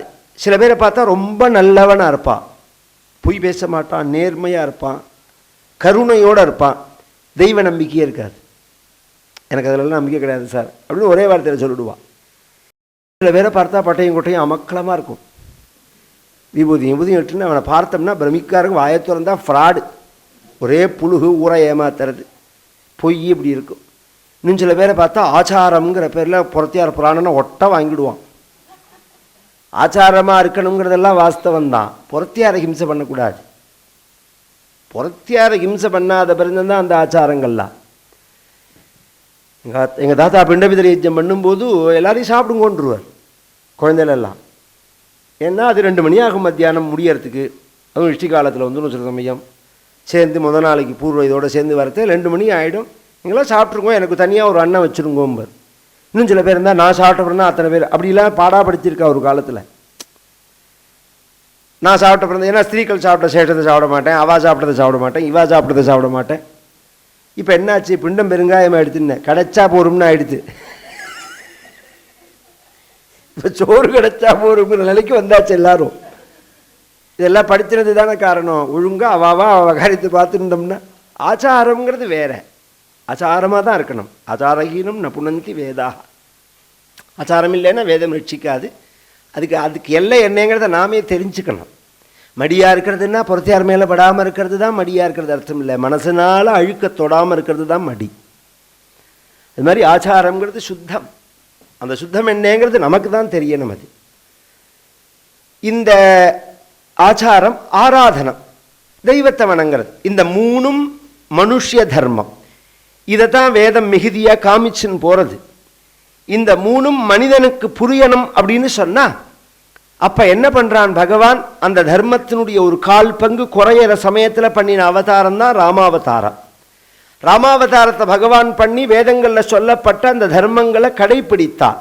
என்ன தர்மங்கள் சொல்லப்பட்டதோ அதெல்லாம் தன்னுடைய வாழ்க்கையில் சாரித்ரேனச்ச கோ யுக்தா சர்வபூதேஷு கோ ஹிதா அப்படின்னு பிரஷ்னத்தில் முதல்ல கேள்வியிலேயே வால்மீகி நாரதரை பார்த்து 16 கேள்வி கேட்கும்போது சாரித்ரேனச்ச கோ யுக்தா. சாரித்திரம் அப்படின்னா நடத்தை, நடத்தைன்னா வாழ்க்கை. சரித்திரம்னா என்ன? சரித்திரம்னா அவனோட வாழ்க்கை, சாரித்திரம்னா நடத்தை. பெரும்பாலும் அடுத்து பார்த்தா சாரித்திரம் வேறையா இருக்கும், சரித்திரம் வேறையா இருக்கும். அப்படி இல்லாதபடிக்கு சாரித்திரமேவ சரித்திரம். இங்க இவரோட நடத்தை தான் இவரோட சரித்திரம்ங்கிறது. இந்த ஏன்னா நமக்கு இன்னைக்கு கரண்ட்ல அப்டேட்டாக சொன்னால் தானே புரியும். 2 நாள் முன்னாடி அண்ணாமலை ஒரு ஐஏஎஸ் இதில் ஸ்பீச் கொடுத்தாரு, ஞாபகம் இருக்கா எல்லாருக்கும்? 95% இப்போ புதுசாக ஐஏஎஸ் ஐபிஎஸ்ல ஒரு செக்ஷன் சேர்த்துருக்கா, நேர்மையாக இருக்கிறது என்ன அப்படிங்கிற ரீதியாக. அது நம்ம சாஸ்திரம் சொன்ன விஷயந்தான். பெரும்பாலாக அதில் என்னன்னா அந்த அந்த நேர்மையாக இருக்கக்கூடிய அந்த பாடத்தில் 2012 தான் அந்த 13 தான் அந்த பாடமே வந்தது. அந்த சிலபஸே கொண்டு ஐஏஎஸ் ஐபிஎஸ்ல கொண்டு சேர்த்தத்தில் இந்தியாவில் டாப்பஸ்ட் ரேங்க் வாங்கினவர் ஜெய்ப்பூர் கேடரில் உள்ளவர் 3 வருஷத்தில் லஞ்சத்தில் பிடிபட்டார். அவர் சொல்றார், அதை டாப்பஸ்ட் அவர் தான். இந்த நேர்மையாக இருக்கிறது, ஊழல் பண்ணாமல் இருக்கிறது அப்படிங்கிறது அந்த பாடத்தில் முதல் மார்க் வாங்கினவன் 3 வருஷத்தில் கரப்ஷனில் அடிபட்டான். அப்போ படிப்பு வேறையா இருக்கு, வாழ்க்கை வேறையா இருக்கு. புரியறதா? ஊருக்கு உபதேசம் பண்ணுறது வேறையா இருக்கு, நடத்த வேறையா இருக்கு. மேடை ஏறி பேசுறது ஒன்றா இருக்கு, அனுஷ்டானம் ஒன்றா இருக்கு. இது இல்லைன்னு அர்த்தம். அப்படி இல்லாதபடிக்கு எப்போதும் சுத்தமாக இருக்கிறது, எப்போதும் நாம இருக்கிறது. நீ ஏன் வேஷம் போடுற? அதுதான் இந்த கேள்வி. இன்னொருத்தருக்காக இந்த வாழ்க்கையே கிடையாது, நமக்காக தான் வாழ்க்கை, நமக்காக தான் வாழ்க்கை அப்படிங்கிறது தான். அப்போ நாம் அதெல்லாம் காட்டிலும் இன்னொன்று ஒன்று சொல்லிவிடுறேன். நம்ம ஆச்சாரியாலோட சிஷ்யா ஒருத்தர் மெட்ராஸில் இருக்கா. நம்ம சிருங்கேரி சன்னிதானம் இருக்கிற காலத்தில், மகாசன்னிதானம் இருக்கிற காலத்தில் சொல்கிறேன். இப்போ மகாசன்னிதானமாக இவர் இருக்கார், அதுக்கு முன்னாடி உள்ளவர். ஒரு விஷயமா நான் சொல்கிறது ஒரு கொஞ்ச நாள் முன்னாடி பேச போகும் அப்படிங்கிறதே, எனக்கு வாழ்க்கையில் நான் பிரார்த்திக்கிறது என்ன தெரியுமா அண்ணா, என்னை பார்த்து சொல்கிறான், நான் எப்போ நான் சன்னிதானங்கள் முன்னாடி போய் நின்னாலும் அப்படி கண்ணை பார்க்கணும், தலையை குனியக்கூடாது. ஒரு குத்தம் பண்ணி ஒரு பாபத்தை பண்ணிட்டு குற்ற உணர்ச்சியோடு அவள் முன்னாடி நான் நிற்கக்கூடாது. நான் எப்போ பார்த்தாலும் அவள் கண்ணை அப்படி ஆனந்தமாக பார்க்கணும். அப்படின்னா எந்த நிலையிலையும் ஒழுங்காக இருந்தாதான் நான் சொல்கிறது. தெய்வம் நம்மளை பார்க்கிறது, குருநாதர் நம்மளை பார்க்கிறார் அப்படிங்கிற மனோபாவம் இருந்தால் எந்த ஜீவகுணம் தவறுதல் இருக்கும். தப்பே பண்ணாத மனுஷன் உலகத்தில் கிடையவே கிடையாது. அது விதி காலம்ங்கிற விஷயம் வேற. ஆனால் மனசளவில் நாம் எப்போதும் நேர்மையாக இருக்கணும், நல்லவனாக இருக்கணுங்கிற அந்த எண்ணம் ஓடிண்டே இருக்கணும். இந்த நடத்தையோட கூடின அவதாரம் ராமாவதாரம். சாரித்திரேனச்ச கோயுக்தா அப்படின்னு ராமோ த்விர்ணாபிபாஷசே அப்படிங்க போகிறார். எந்த இடத்துலையும் ராமர் ரெண்டு வார்த்தை பேசினதே கிடையாது. இப்போ ஒரு வார்த்தை அப்புறமா ஒரு வார்த்தை அப்படிலாம் பேசுனதே கிடையாது. அந்த வேதங்களில் சொல்லப்பட்ட தர்மத்தை ராமர் வாழ்க்கையில் கடைபிடிச்சாரா? அதை முழுக்க திருப்பி உலகத்துக்கு கொடுக்கணுங்கிறதுக்காக வேதங்களால் அறியப்பட வேண்டிய பரமாத்மா ராமனாக பிறக்க அவனை அறிவிக்கிற வேதமானது ராமாயணமாக வந்தது. இதுதான் அடிப்படை. ராமாயணம் அப்படின்னா என்ன அப்படின்னா வேத பிராச்சேதசாதாசீத் சாட்சாத் ராமாயணாத்மனா. வேதமே ராமாயணமாக வந்திருக்கு அப்படிங்கிறது தான். ஏன்னா வேதவேத்யே பரே பும்சி ஜாத்தே தசரதாத்மஜே. வேதங்களால் அறியப்பட வேண்டிய பரமாத்மா தசரதனுக்கு புத்திரனாக பிறந்ததுனால அவனை அறிவிக்கக்கூடியதான வேதமானது ராமாயணமாக வந்தது அப்படின்னு. அந்த ராமாயணத்தில் பிரத்யேகமாக இதுலேருந்து ஒரு 5 நாள் சுந்தரகாண்ட உபன்யாசம் இன்னிலேருந்து. பொதுவாக ராமாயணத்தில் நியமங்கள் உண்டு. சம்க்ஷேப ராமாயணம் சொல்லலாம், ராமாவதாரம் சொல்லலாம், சீதா கல்யாணம் சொல்லலாம், ஆதித்ய ஹிருதயம் பாராயணம் பண்ணலாம், பட்டாபிஷேகம் சொல்லலாம். ராமாயணம் ஸ்டார்ட் பண்ணி பாலகாண்டம் முடிச்சு அயோத்தியா காண்டம் ஆரம்பிச்சுட்டா பட்டாபிஷேகம் சொல்லி தான் நிறுத்தணும், நடுப்பில் நிறுத்தக்கூடாது. தனியாக அயோத்தியா காண்ட பாராயணம், ஆரண்ய காண்ட பாராயணம், கிஷ்கிந்தா காண்ட பாராயணம்ங்கிறதெல்லாம் கிடையாது. ஏன்னா அங்கே விதி கிடையாது அது மாதிரி. ஆனால் சுந்தரகாண்ட பாராயணம்னு விதி உண்டு. சுந்தரகாண்ட பாராயணத்தை மட்டும் தனியாக நம்ம பாராயணம் பண்ணலாம் அப்படின்னு. என்னத்தினாலன்னா இந்த ஜனனத்திலேருந்து ஆரம்பித்து பட்டாபிஷேகம் பர்யந்தம் அது ஒரு செக்ஷனாக ராமாயணம் இருக்க, இந்த சுந்தரகாண்டத்தில் அது வந்துடுறது. அப்படி சீதேட்ட சொல்லும்போது ராஜா தசரதஸ்ய ஆசீத் தசரதோ ராஜா ரதகுஞ்சர வாஜிமான்னு ஆஞ்சநேய சுவாமி சொல்ல போகிறார். தசரதன்டேந்து ஆரம்பிச்சு கடைசியில் ராமனை பார்த்து சொல்லும்போது சுந்தரகாண்டம் 68வது சர்க்க கடைசி ஸ்லோகத்துக்கு முதல் ஸ்லோகம், நிவிருத்தவனவாசஞ்ச त्वया सार्धमरिन्दम अभिषिक्तमयोध्याय क्षिप्रम् द्रक्ष्यसि राघवम्. நான் என்ன சொல்லிட்டு வந்தேன்னு தெரியுமா? ராமா தாயாரான சீதேட்ட வனவாசத்தை முடிச்சிருந்து பகவான் ராவணாதிகளை வதம் பண்ணிவிட்டு உங்களை அழைத்து கொண்டு அயோத்தி போய் மனு மாந்தாதி சக்கரவர்த்திகள்லாம் எந்த சிம்மாசனத்தில் உட்கார்ந்துன்னு பட்டாபிஷேகம் பண்ணிட்டார்களோ அந்த சிம்மாசனத்தில் உங்களை வச்சுட்டு பகவான் பட்டாபிஷேகம் பண்ண போறான், அதை நான் பார்க்க போறேன்னு சொல்லிட்டு வந்தேன் அப்படிங்கிறார். அப்போ பட்டாபிஷேகத்தையும் சொல்லி முடிச்சுட்டார். அவதாரத்திலேருந்து ஆரம்பித்து பட்டாபிஷேகம் இருந்து சொல்லி முடிச்சுட்டார். அதனால சுந்தரகாண்டம் மட்டும் தனியாக பாராயணம் பண்ணலாம். அதனால தான் சுந்தரகாண்ட பாராயணம் ஏகப்பட்ட மகிமை. ரெண்டாவது கர்மகாண்டம் ஞானகாண்டம்னு எப்படி வேதம் பிரிஞ்சிருக்கோ அது மாதிரி வேத ராமாயணம்ங்கிறத இதில் கர்மகாண்டங்கள் மற்றவைகள், ஞானகாண்டம்ங்கிறது சுந்தரகாண்டம். ஞானபாகம்ங்கிறது. அது எப்படி சொல்ல முடியும் அப்படின்னு சொன்னால் தத்துவம்தான் முக்கியம். நம்ம என்னத்தை தான் நாம் சாஸ்திரங்களை சொன்னாலும் படித்தாலும் கர்மாக்களை அனுஷ்டானம் பண்ணினாலும் வேதாந்த விசாரம் பண்ணினாலும் தத்துவத்தை புரிஞ்சுக்கலன்னா அது வேஸ்ட். அது தத்துவம் புரிஞ்சுக்கிறதுக்கு தான் இத்தனை விஷயமே. எதை எடுத்தாலும் அதில் ஒரு தத்துவம் இருக்கணும்.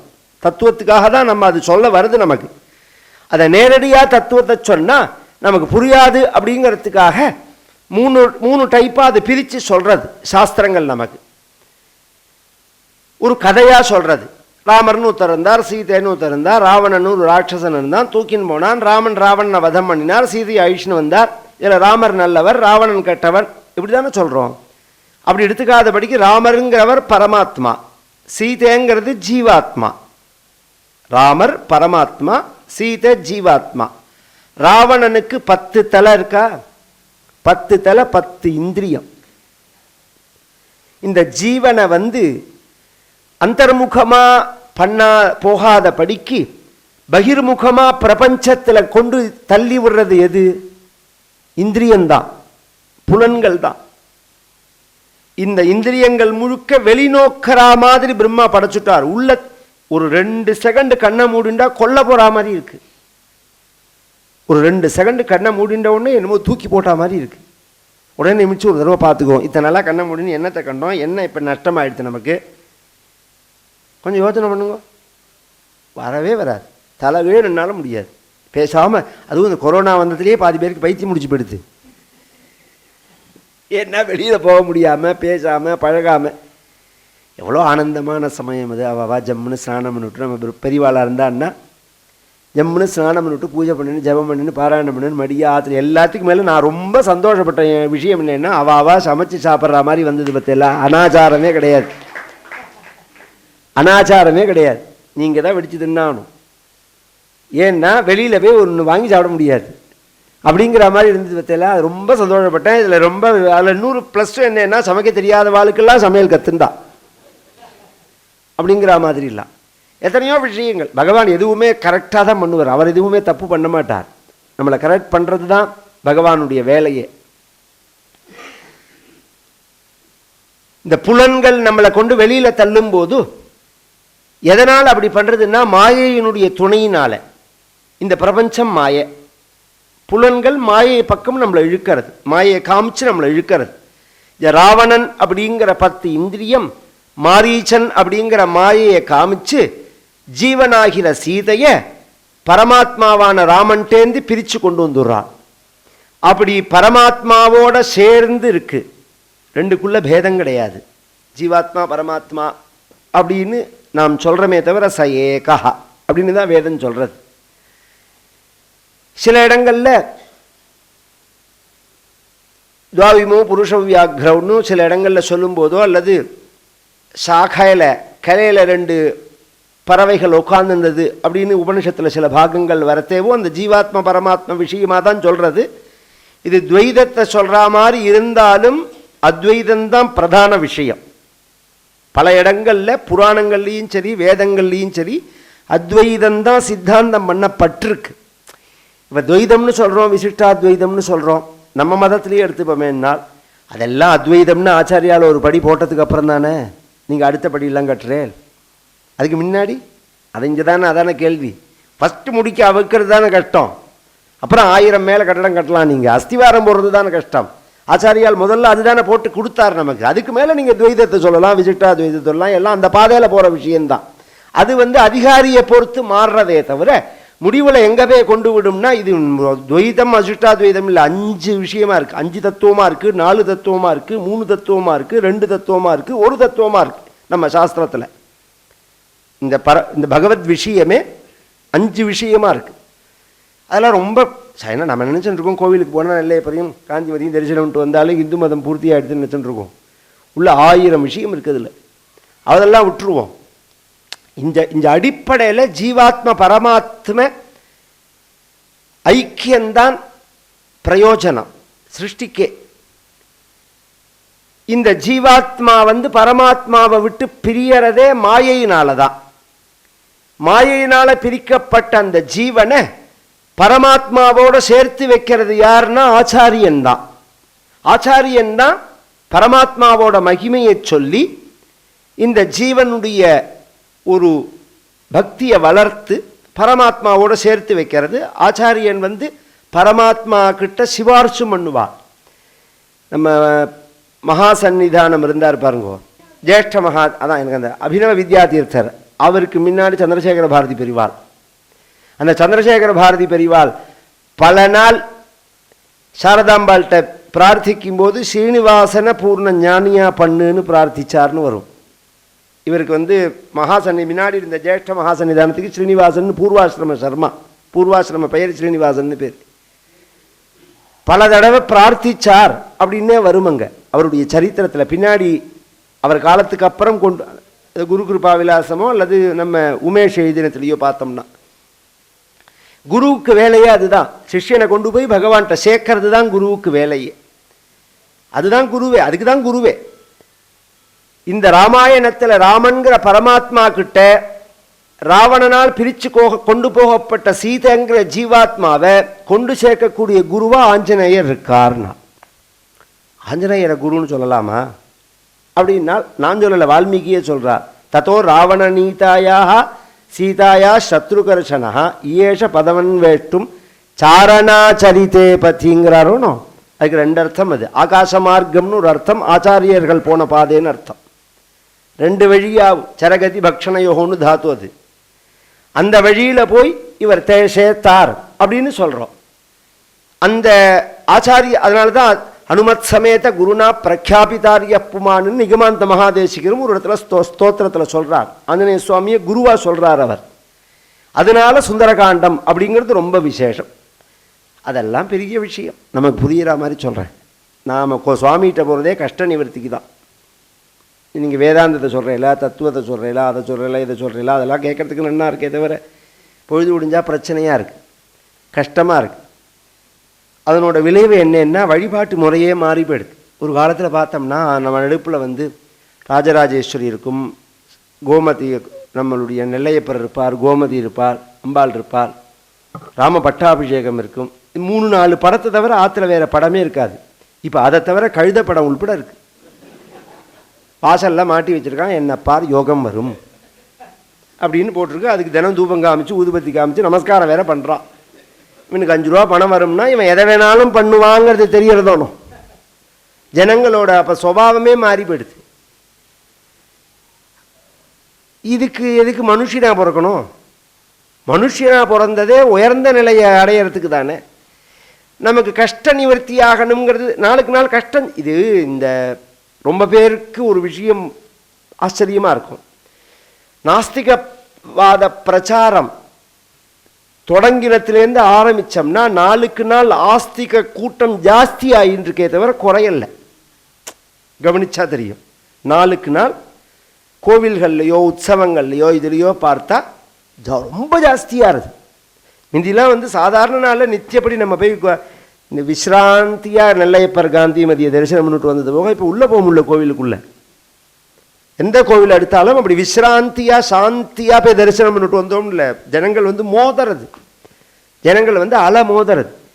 ஒரு பக்கம் பார்க்கறதே நமக்கு இது ஒரு சந்தோஷம் மாதிரி தோணினாலும் அதில் இன்னொரு விஷயம் ஒன்று இருக்குது. என்ன அப்படின்னா, விதுர மைத்ரேய சம்வாதத்தில் பாகவதத்தில் 3ய ஸ்கந்தத்தில் மைத்ரேயை பார்த்துட்டு விதுரர் ஒரு விஷயம் சொல்கிறார்.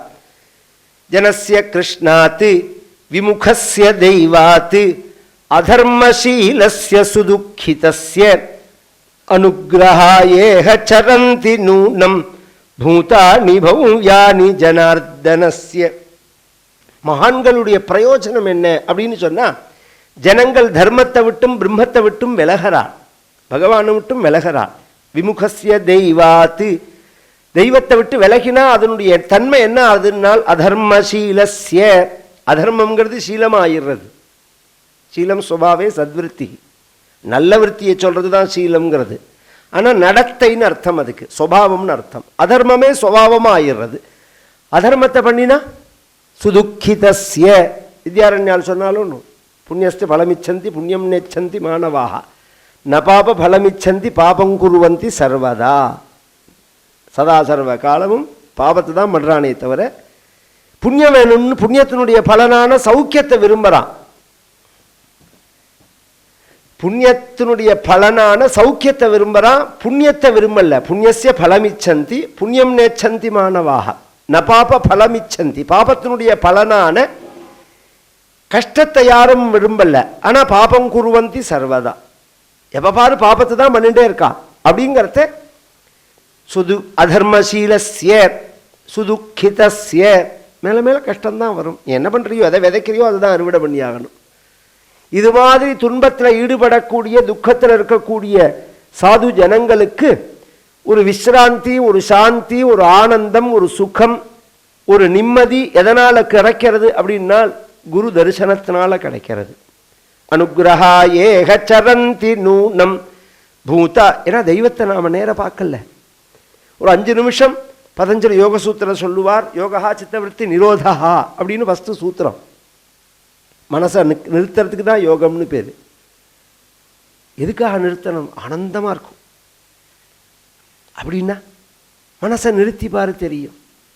நிறுத்த முடியலையே, மனசு நிற்க மாட்டேங்கிறது. மனசு நின்னாதான் ஆனந்தம்னா என்னன்னு தெரியும். ஆனால் மனசு நிற்க மாட்டேங்கிறது.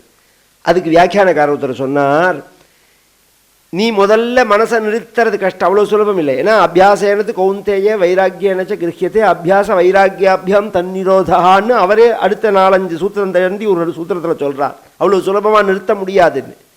அப்போ மனசை நிறுத்தினா சுகமாக இருக்கும், ஆனந்தமாக இருக்குங்கிறதுக்கு தான் மனசை நிறுத்தணும்னு சாஸ்திரங்கள் சொல்கிறது. ஆனால் மனசை நிறுத்த முடியல. அந்த சுகம்னா என்ன, ஆனந்தம்னா என்னங்கிறத நான் தெரிஞ்சுக்கணும்னு ஆசைப்படுறேன். அப்படிங்கிறதுக்கு ஒரு சின்ன குறுக்கு வழி சொல்கிறார். மனசை நிறுத்தின மகான்கள் முன்னாடி உட்காந்து பாரு, தெரியும்னா. இந்த மனசை நிறுத்தின மகான்கள் முன்னாடி 5 நிமிஷம் உட்காந்து பாரு.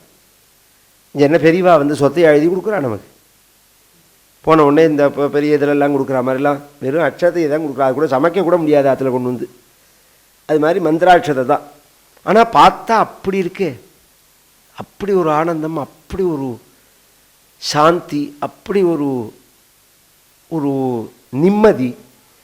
இது குருநாதர் சன்னிதானத்தில் தானே குரோரங்கிரி பத்மேன் மனச்சேன் நலக்னம் ததக்கிம் ததக்கிம் ததக்கிம் ததக்கிம்னால் ஆச்சாரியாலே சரீரம் ஸ்வரூபம் ததாவா கலத்திரம் யஜச்சாரு சித்திரம் தனம் மேரு துல்லியம். குரோரங்கிரி, நீ என்னத்தை தான் கம்மங்கட்டி ஆடினாலும் வாழ்க்கையில் என்னத்தை தான் அடைஞ்சாலும் மனசாந்திங்கிறது குரு சரணாரவிந்தத்தினால தான் ஏற்படும். மனசு எப்போ அங்கே லயிக்கிறதோ அப்போ தான் ஏற்படும் அப்படிங்கிறார். இப்போ விஷயத்துக்கு வரேன். கோவிலுக்கு இத்தனை கூட்டம் வர்றதுனுடைய காரணம் என்ன? பக்தியினாலயான்னா இல்லை, கஷ்டத்தினால. ஒரு காலத்தில் நித்தியப்படி சுவாமிக்கு தரிசனம் பண்ண போவா, கவனிச்செல்லாம் தெரியும். நித்தியப்படி துணுண்டு விளக்க ஏற்றுவா, அதில் பூத்துருக்கிற 4 சம்பரத்தம் போவோம் நந்தியா ஒட்டியோ எடுத்துன்னு போயிட்டு புருஷா கார்த்தால வேலைக்கு போய்ட்டு வருவா. ஸ்திரீக்களை பார்த்தேன்னா சந்தியா காலத்தில் போய்ட்டு வருவாள். இந்த அக்ரஹாரங்கள்லாம் பார்த்தேன்னாலே சாயங்காலம் விளக்கு ஏற்றிட்டு 6 மணிக்கு வந்து வாசலில் நிற்பா. ஏன்னா இது கோவில் தீபாராதனை நடக்கும். நம்ம பார்த்தா அப்படி தெரிகிற மாதிரி இருக்கும் கோவில் ஒரு காலத்துலலாம். இந்த பக்கம் எப்படின்னு தெரியல, தஞ்சாவூர் ஜில்லா முழுக்க அப்படி தான். ஜி அப்படி தானே, நேராக பார்த்தா சுவாமி தெரிவார். வாசலில் வந்து நிற்பா. எல்லாரும் வாசலில் வந்து உட்காந்துருப்பா. எதற்குன்னா அந்த தீபாராதனை பார்த்துட்டு தான் உள்ளே சாப்பிட போவா. பாட்டியை வா பாட்டின்னு கூப்பிட்டா தீபாராதனை ஆகல இரும்பா. தீபாராதனை பார்த்துட்டு வரேன் அப்படின்னு சொல்லுவா. அப்படி தரிசனம் பண்ணின மாதிரியா இப்போ கூட்டம் வருது. அப்படி பார்த்தா அந்த மனோபாவத்திலையா இப்போ கூட்டம் வருது. எங்கேயோ போனால் எவனோ ஒரு ஜோசியம் எழுதி கொடுக்குறான். அதில் வைத்தியரச்சல் என்ன தெரியுமோ, அவ்வளோ பெரிய கோவிலில் போய்ட்டு வாசலில் நிற்கிற சனீஸ்வர பகவானை சுற்றிட்டு உள்ளே இருக்கிற சிவபெருமானை பார்க்காம வந்துடுறான். வாசலில் இருக்கக்கூடிய சனியை மட்டும்தான் சுற்றுவனே தவிர உள்ளே இருக்கிற தர்பாரண்யேஸ்வரர்கிட்டயே போக மாட்டான். சனி பகவான் பேரை தெரியும், டெல்லியில் உள்ள சேட்டுக்கு உள்பட ஊர் என்னன்னு தெரியும். உள்ளே இருக்கிற சுவாமி பேர் சொல்லுன்னா சொல்ல மாட்டான். சுவாமி பேர் என்ன, இந்த குழந்தை சொல்கிறாங்க கரெக்டாக. இந்த சனி பகவானுடைய பிரதான க்ஷேத்திரம் இருக்க திருநள்ளார், அங்கே உள்ள சுவாமி பேர் என்ன, இப்போ நான் சொன்னதுனால தெரிஞ்சு போயிடுது உங்களுக்கு. கேட்டால் உங்களுக்கு சொல்ல தெரியாது. தர்பாரண்யேஸ்வரர்னு பேர் பகவானுக்கு. அவரவே பார்க்கணும்னு தோணாது. எதுக்கு சொல்கிறேன்னா, ஜனங்களுடைய அந்த ரீதியில் கூட்டம் வர்றது கஷ்ட நிவர்த்திக்காக தான் கூட்டம் வருது. அது கரெக்ட். நான் தப்பு சொல்ல வரல. ஏன்னா பகவான் பகவத்கீதையில் இந்த பக்தர்களுடைய கிளாஸை பிரிக்கும்போது சதுர்விதா பஜந்தேமாம் ஜனா சுகுர்த்தினோர்ஜுனா ஆர்த்தோ ஜிஜ்ஞாசு அர்த்தார்த்தி ஞானீச்ச பரத ரிஷபா அப்படின்னு 4 கிளாஸாக பிரிச்சுட்டாள். 4 வகையான பக்தர்கள் என்ன உபாசிக்கிறார்கள் அப்படின்னு நான் பகவான். 4 வகையான பக்தர்கள் அப்படிங்கும்போது பகவான் இதில் கிரேட சொல்லலை. ஜனாகா சுகிருத்தினாகா அப்படின்னுட்டார். எல்லாருமே சுகிருத்திகள்னுட்டார். ஞானியும் சுகிருத்தி தான், ஆர்த்தனும் சுகிருத்தி தான். அது எப்படி சொல்ல முடியும்னா, ஆர்த்தன்னா மனோவியாதி அடைஞ்சவன் அர்த்தம், ஒரு கஷ்டத்தை அடைஞ்சவன் அர்த்தம். அப்படி அடைஞ்சவனும் புண்ணிய அவன் அப்படி பகவானை பூஜை பண்றவனும் ஒன்றும், ஞானி யாருன்னால் ஒன்றும் வேண்டாம்னு பூஜை பண்றவா. ஏன்னா ஜிஜ்ஞாசு வேற, ஞானி வேற. ஜிஜ்ஞாசு ஞானம் வேணுங்கிற அபேட்சையில பூஜை பண்றவன், ஞானி ஞானத்தை அடைஞ்ச பிறகும் பூஜை பண்றவன். அப்படிங்கிறத அவருக்கு தேவை கிடையாது. தேவையில்லாம பூஜை பண்றவர், வேண்டுதல் இல்லாம பிரார்த்தனை இல்லாம பூஜை பண்றவர். பிரார்த்தனை இல்லாம பூஜை பண்ணக்கூடிய அந்த ஞானியும் ஒன்றும், பிரார்த்தனையோட பூஜை பண்றவனும் ஒன்றும் அப்படின்னு பகவான் சொல்றானேனால் பகவானோட பார்வையில பகவானுக்கு எல்லாரும் குழந்தை. அதில் ஒரு சுவாரஸ்யமும் இருக்கு. ஒருத்தருக்கு வாழ்க்கையில் ஒரு ப்ராப்ளம்னா அதை தீர்த்துக்கிறதுக்கு எத்தனையோ வழி இருக்கு. பண ப்ராப்ளம்னா ஃபைனான்ஸுக்கு போகலாம், உடம்பு ப்ராப்ளம்னா ஆஸ்பத்திரிக்கு போகலாம், உதவி ப்ராப்ளம்னா ஃப்ரெண்ட்ஸுகள்கிட்ட போகலாம். இப்படி எத்தனையோ வகைகள் இருக்கு. இதெல்லாம் தாண்டி தானே பகவான்கிட்ட வரான். இந்த வழியெல்லாம் தீர்த்துக்கணும்னு நினைக்காம பகவான்கிட்ட தீர்த்துக்கணும் இந்த பிரச்சனையேன்னு அவன் நினைக்கிறானோ, அப்ப சுகிருதி தான் பகவான். இதெல்லாம் இப்படிலாம் வழி இருக்கு. இதை தாண்டி எங்கிட்ட வரணும்னு அவனுக்கு தோன்றது. அது எத்தனை பேர் உலகத்தில் இருக்கா, எல்லாருமே வந்துடுறா இல்லையே. அப்ப அவனும் சுகிருதி தான் அப்படிங்கிறான் பகவான். ஆர்த்தன் அப்படின்னு சொல்லக்கூடிய அந்த கஷ்டம் ஆர்த்தினா வியாதின்னு அர்த்தம், துக்கம்னு அர்த்தம். அந்த துக்கத்தை அடைஞ்சவர்கள் தான் 90% கோவிலுக்கு வரவா. அப்புறம் தான் அர்த்தார்த்தி, அப்புறம் தான் ஜிஜ்ஞாசு, அப்புறம் தான் ஞானிங்கிறது. இந்த ஆர்த்தனா வரவன் இருக்கானே, கோவிலில் வர்றது, பகவானை பிரார்த்திக்கிறான், கஷ்ட நிவர்த்தி ஆறது, போயிடுறான். திரும்பி அடுத்து எப்போ கஷ்டம் வருதோ அப்போ தான் வரான். அதுக்கு முன்னாடி நடுப்பில் எல்லாம் வரமாட்டான். டாக்டர்கிட்ட போகிற மாதிரி, வியாதி வந்தால் டாக்டர்கிட்ட போவோம், சரியாக படுத்தினா டாக்டரை திரும்பி பார்க்க மாட்டோம். அது மாதிரி ஒரு கஷ்டம்னா கோவிலுக்கு போகிறது, கஷ்டம் சரியாக படுத்தினா அப்புறம் கோவிலுக்கு போகிறது கிடையாது, அப்படியே வச்சுப்போம். அப்போ கஷ்ட நிவர்த்திக்கு தானே நாம் கோவிலுக்கு போகிறோம். உலகத்தில் எல்லாரும் கோவிலுக்கு போகிறது அதுக்கு தானே. நமக்கு கஷ்டத்தை பகவான் போக்குறதுனால தானே கோவிலுக்கு போகிறோம். அதில் ஒரு ஏமாத்தல் இருக்குது, ஃப்ராடு இருக்குன்னு வச்சுக்கோங்களேன், மேலே மேலே கூட்டம் வராது. அதில் ஒரு பலனை அவள் அடையாமல் இருந்துட்டான்னா இத்தனை எதிர்மறையான பிரச்சாரத்துக்கு மத்தியில் இது வளராது. அதில் சத்தியம் இருக்கிறதுனால தான் வளர்றது இது. அப்போ ஜனங்கள் ஏதோ ஒன்று அடையிறாள் கோவிலில். நம் கஷ்டத்தெல்லாம் அந்த தெய்வம் போக்குறது. நம் கஷ்டத்தை போக்குற அந்த தெய்வத்துக்கு ஒரு கஷ்டம் வந்ததுன்னா, வருமான நாள் வந்தது தான் ராமாயணம். ராமருக்கு கஷ்டம் வந்தது, சீதைக்கு கஷ்டம் வந்தது. ராமரை விட்டு பிரிஞ்சு, சீதையை விட்டு பிரிஞ்சு ராமர் வருத்தப்பட்டார், ராமரை விட்டு பிரிஞ்சு சீதை வருத்தப்பட்டார். கதையாக சுவிச்சுப்போம். ராமர் பரமாத்மா ஜீவாத்மா அந்த விஷயம் எல்லாம் வேற. இந்த கதையை தான் எடுத்துக்கணும் நாம. அந்த கஷ்டத்தை, ராமருக்கு வந்த கஷ்டத்தை, சீதைக்கு வந்த கஷ்டத்தை போக்கினவர் ஆஞ்சநேயர்னா. கொஞ்சமாவது பொருந்துற மாதிரி சொல்ல வேண்டாமா நீங்க? பிரமாணம் சத்து முன்னாடி தானே சொன்னேன், பிரமாணம் இல்லாமல் பேசக்கூடாது அப்படின்னு. ராமர் சொல்றார், உன்னை பார்த்தத்திலேருந்து ஆஞ்சநேயா உன்னோட சம்பந்தப்பட்டத்திலேருந்து அவ்வளோ ஆனந்தமா இருக்குங்கிறார் கிஷ்கிந்தா காண்டத்தில். சுந்தர காண்டத்தில் சீதை முதல்ல சந்தேகப்பட்டாள், அப்புறம் அவளே சொல்றாள், நீ ராமதூத ராவணனா இருக்க முடியாது ஆஞ்சநேயா, ஏன்னா மனசோகி மம பிரீத்திகி உற்பன்னா தவ தரிசனாத்து. உன்னை பார்த்தத்திலேருந்து என் மனசுல ஒரு சந்தோஷம் வருது. இது ராவணனா இருந்தா இந்த சந்தோஷம் வந்திருக்காது. ஒரு 5 யார் நமக்கெல்லாம் எப்படி சந்தோஷம் தெரியுமோ, பாக்கெட்டில் 2 நோட்டு இருந்தால் சந்தோஷம். பாக்கெட்டில் காலத்தால் எடுத்து வச்சுக்கிறதேவே, சட்டையை போட்டுக்கிறதேவே ஒரு பச்சை நோட்டும் ஒரு அது என்ன பிங்க் நோட்டும் இருந்துருத்துன்னு வச்சுக்கோங்க, ஜிலு ஜிலுன்னு இருக்கும். அன்றைக்கி முழுக்க அமக்கலமாக இருக்கும். ஒன்றுமே இல்லைன்னு வச்சுக்கோங்களேன், ஒரு வெள்ளை நோட்டு தான் இருக்குன்னா டல் அடிக்கும். நோட்டே இல்லைன்னா உட்காந்துருவோம், சட்டையை கட்டி போட்டு உட்காந்துருவோம். ஒருத்தருக்கு சௌக்கியங்கிறதே பணத்தை வச்சுருந்து. மகாலட்சுமி இருந்தால் சந்தோஷம், மகாலட்சுமி இல்லைன்னா வருத்தம். உலகத்தில் உள்ள ஜனங்களுக்கு முழுக்க சந்தோஷத்தை கொடுக்கக்கூடிய அந்த மகாலட்சுமி ஸ்வரூபிணியான சீதை சொல்றால், ஆஞ்சநேயா உன்னை பார்த்தா சந்தோஷமா இருக்கு. அப்போ ஆஞ்சநேயரை கும்பிடாமல் இருக்குமா ஜனங்கள்? மதுரையில் சுந்தரேஸ்வரர் கோவிலில் மீனாட்சியை தாண்டி தரிசனம் பண்ணி உள்ளே போனோம்னா அங்கே ஒரு தூணில் ஆஞ்சநேயர் இருப்பார். அவ்வளோ பெரிய காளி நிற்பாங்க, பக்கத்தில் நடராஜா பக்கத்தில் கூட ஆடுறவர் இருப்பார், அவரை திரும்பி பார்க்காத ஜனங்கள் இந்த ஆஞ்சநேயர் மேலே வெண்ணையை சாத்தி சிந்தூரத்தை சாத்தி வெத்தலை மாலையை போட்டு, அது யார் சொன்னான்னு தெரியல, வெத்தலை மாலையை போட்டு அமக்களமாக இருக்கும். இத்தினூண்டு ஒரு இடத்துல ஒரு சின்ன ஆஞ்சநேயர் இருந்தால் கூட மக்கள் விடுறது கிடையாது. சமமாக மதபேதம் இல்லாதபடிக்கு, உபாசனா பேதம் இல்லாதபடிக்கு எல்லாராலையும் ஆசேத்து ஹிமாச்சலம் கொண்டாடப்படுகின்ற மூர்த்தியா ஆஞ்சநேயர் பிரகாசிக்கிறார் அப்படின்னு சொன்னால் அதுக்கு என்ன காரணம்னா இதுதான் காரணம். இதில் பொதுவாக ஆவரண தேவதைகள் எடுத்துட்டா கருடன் தான் பிரதானமங்க. விஷ்ணு கோவிலில் ஆவரண தேவதைகள்னு எடுத்துனுட்டா கருட பகவானுக்கு தான் முக்கியத்துவம். ஏன்னா வேதத்துல எல்லாம் அவரோடது தான் இருக்கு. ஆனால் நாம் இன்னைக்கு கோவிலெல்லாம் பார்த்தா, இப்போ சிவகாசின்னு ஒரு ஊர், இது முடிஞ்ச உடனே சிவகாசியில் தான் கதை சொல்கிறேன் நான். அங்கே ஒரு சிவகாசியில் உள்ள காசி விஸ்வநாதர் கோவில் இருக்குது. கதை கேட்குறவாள் யூடியூப்பில் கேட்கட்டும், நான் அதுக்காக தான் சொல்கிறேன்.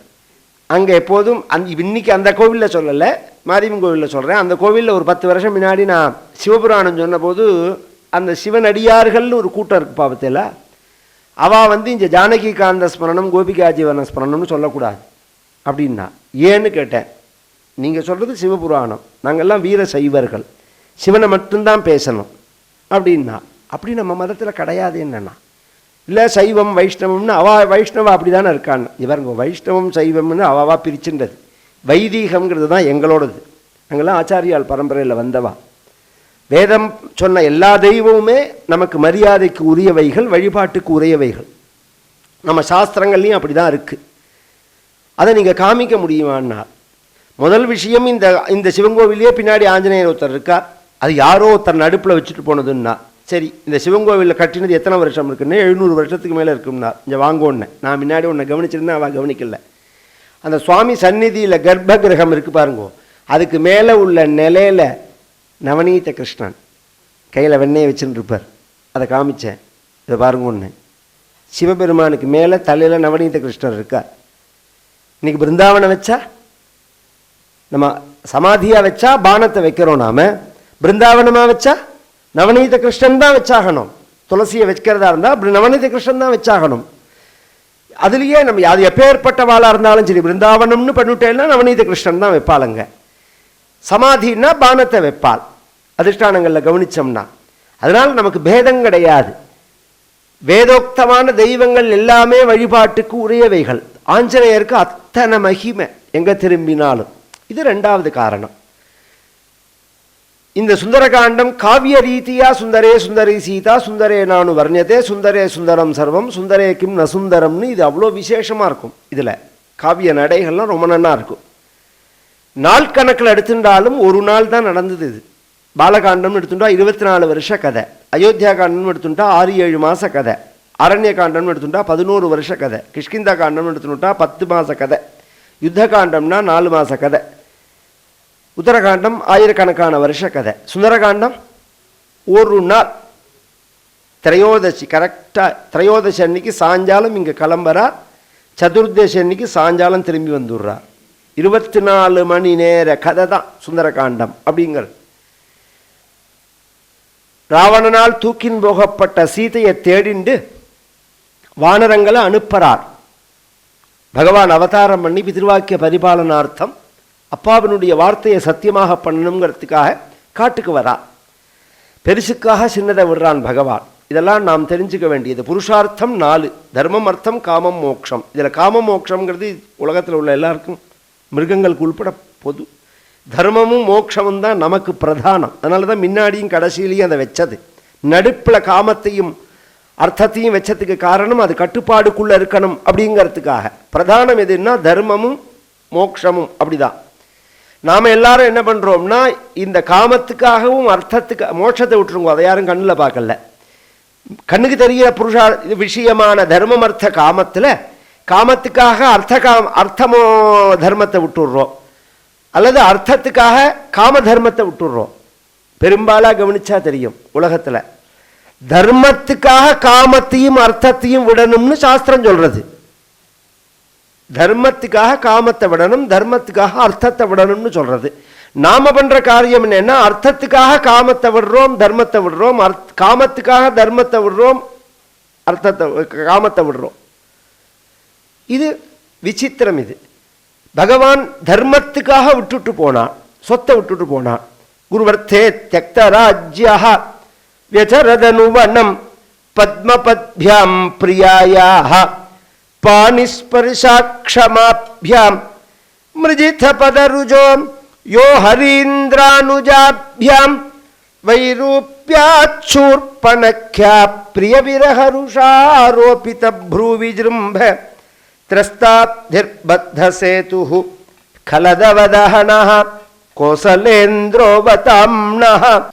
நவமஸ்கந்தத்தில் பாகவதத்தில் சுகாச்சாரியால் கங்கா தீரத்தில் நமஸ்காரம் பண்ணிட்டு ஆரம்பிக்கிற ஒரு ராமாயணம் இது. ஆரம்பமே குருவர்த்தே தியக்த ராஜ்யா, பெருசுக்காக. குருனா பெருசுன்னு ஒரு அர்த்தம், குருனா பிதான்னு ஒரு அர்த்தம்.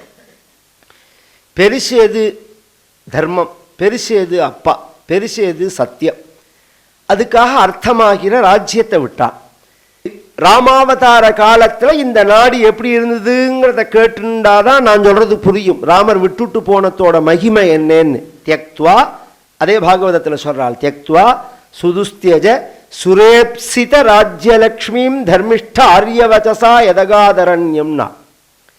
இந்த ராஜ்யத்தை விட்டானே ராமன், அது எப்பேற்பட்ட ராஜ்யம் தெரியுமான்னா விட முடியாத ராஜ்யம். சுதுஸ்தியஜ, அது மட்டும் இல்லை, சுரேப்சித, இந்திரனால் விரும்பப்பட்டதான ராஜ்யம். இந்திரனால் விரும்பப்பட்ட ராஜ்யம்னா அதுக்கு என்ன பெருமை சார் அப்படின்னா, இந்த வேதத்தை எங்க எடுத்தாலும் நம்ம பார்த்தோம்னா தேவாசுரா சஞ்சத்தா ஆசன் அப்படின்னு வரும். தேவதைகளும் அசுரர்களும் சண்டை போட்டுண்டா, தேவதைகளும் அசுரர்களும் சண்டை போட்டுண்டா, திரும்ப திரும்ப வரும். 2 அனுவாகத்துக்கு ஒரு தடவை வரும். இதுக்கு என்ன அர்த்தம்னா அந்த சொர்க்கத்தை பிடிக்கிறதுக்கு தான். இந்த சொர்க்கம்னு ஒரு இடம் இருக்கு பாருங்க, அதை பிடிக்கிறதுக்கு தான் இந்த சண்டையே தேவதைகளுக்கும் அசுரர்களுக்கும் நடக்கிறது. அப்படி என்ன சொர்க்கத்தில் இருக்குன்னா சுகம், சொர்க்கத்தில் வசிக்கிறது சுகம், சொர்க்கத்தில் இருக்கிற சாப்பாடு சுகம், அமிர்தம். இப்போ ஒரு இடத்துல நாமளே இன்னைக்கு பேசும்போது ஒரு அக்கேஷனுக்காக ஏதோ ஒரு டூர் போயிட்டு வந்தோம், ஒரு ஊட்டி கொடைக்கானல் குழு மணாலி ஏதோ ஒரு ஊர் போயிட்டு வரோம்னு வச்சுக்கோங்களேன். ஒரு 4 நாள் தங்கிட்டு வந்தால் எப்படி சார் இருந்ததுன்னா சொர்க்கமாக இருந்ததுங்கிறான். இவன் நேர சொர்க்கத்தை பார்த்தானா பார்க்கலையா அது வேறு விஷயம், சொர்க்கமாக இருந்தது அப்படிங்கிறான். ஒரு கல்யாணம் கார்த்தியில் ஒரு சமாராதனையில் ஒரு சாப்பாடை சாப்பிட்டுட்டு வந்தால் எப்படி சார் இருந்ததுன்னா அமிர்தமாக இருந்ததுங்கிறோம். இன்றைக்கி அமிர்தமாக இருந்தது சார் சாப்பாடு அப்படிங்கிறோம். அமிர்தத்தை சாப்பிட்டுருந்தா நாமே இதை சாப்பிட போகிறோம். அமிர்தம்னா எப்படி இருக்குன்னு நமக்கு ஏதோ அந்த புராணங்களில் கேட்டதை வச்சுன்னு நாம் சொல்கிறோம். அப்போ அமிர்தத்தை நாம் நேர சாப்பிட்டதும் கிடையாது, சொர்க்கத்தில் நாம் வசித்ததும் கிடையாது. இருக்கிறதுலையே சுகமான வாசம் சொர்க்கம், இருக்கிறதுலையே சுகமான ஆகாரம் அமிர்தம். இதையே நித்தியம் அனுபவிக்கிறவன் இந்திரன். இந்திரன் அங்கே தானே இருக்கான், நித்தியம் அதை அனுபவிக்கிறான். அப்படி நித்தியம் அனுபவிக்கிற இந்திரன் அயோத்தியில ஒரு நாளைக்கு நான் ராஜாவா இருக்க மாட்டேனான்னு ஆசைப்பட்டான்னா அப்ப அயோத்தி சௌக்கியம் எப்படி இருக்கணும்? அந்த சொர்க்கத்துல உள்ள இந்திரன் இந்த அயோத்தியில ஒரு நாள் இருக்க மாட்டோமா நாம? ஏன் பராலும் படர் செல்வம் பரத நம்பிக்கை அருளி ஆராவன் விளையவனோடு அருள் காணம் அடைந்தவனே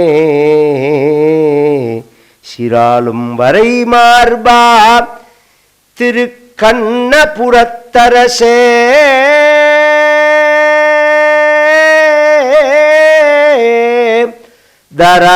தராலும் நீல்முடி எந்தாசரதி தலேலோ.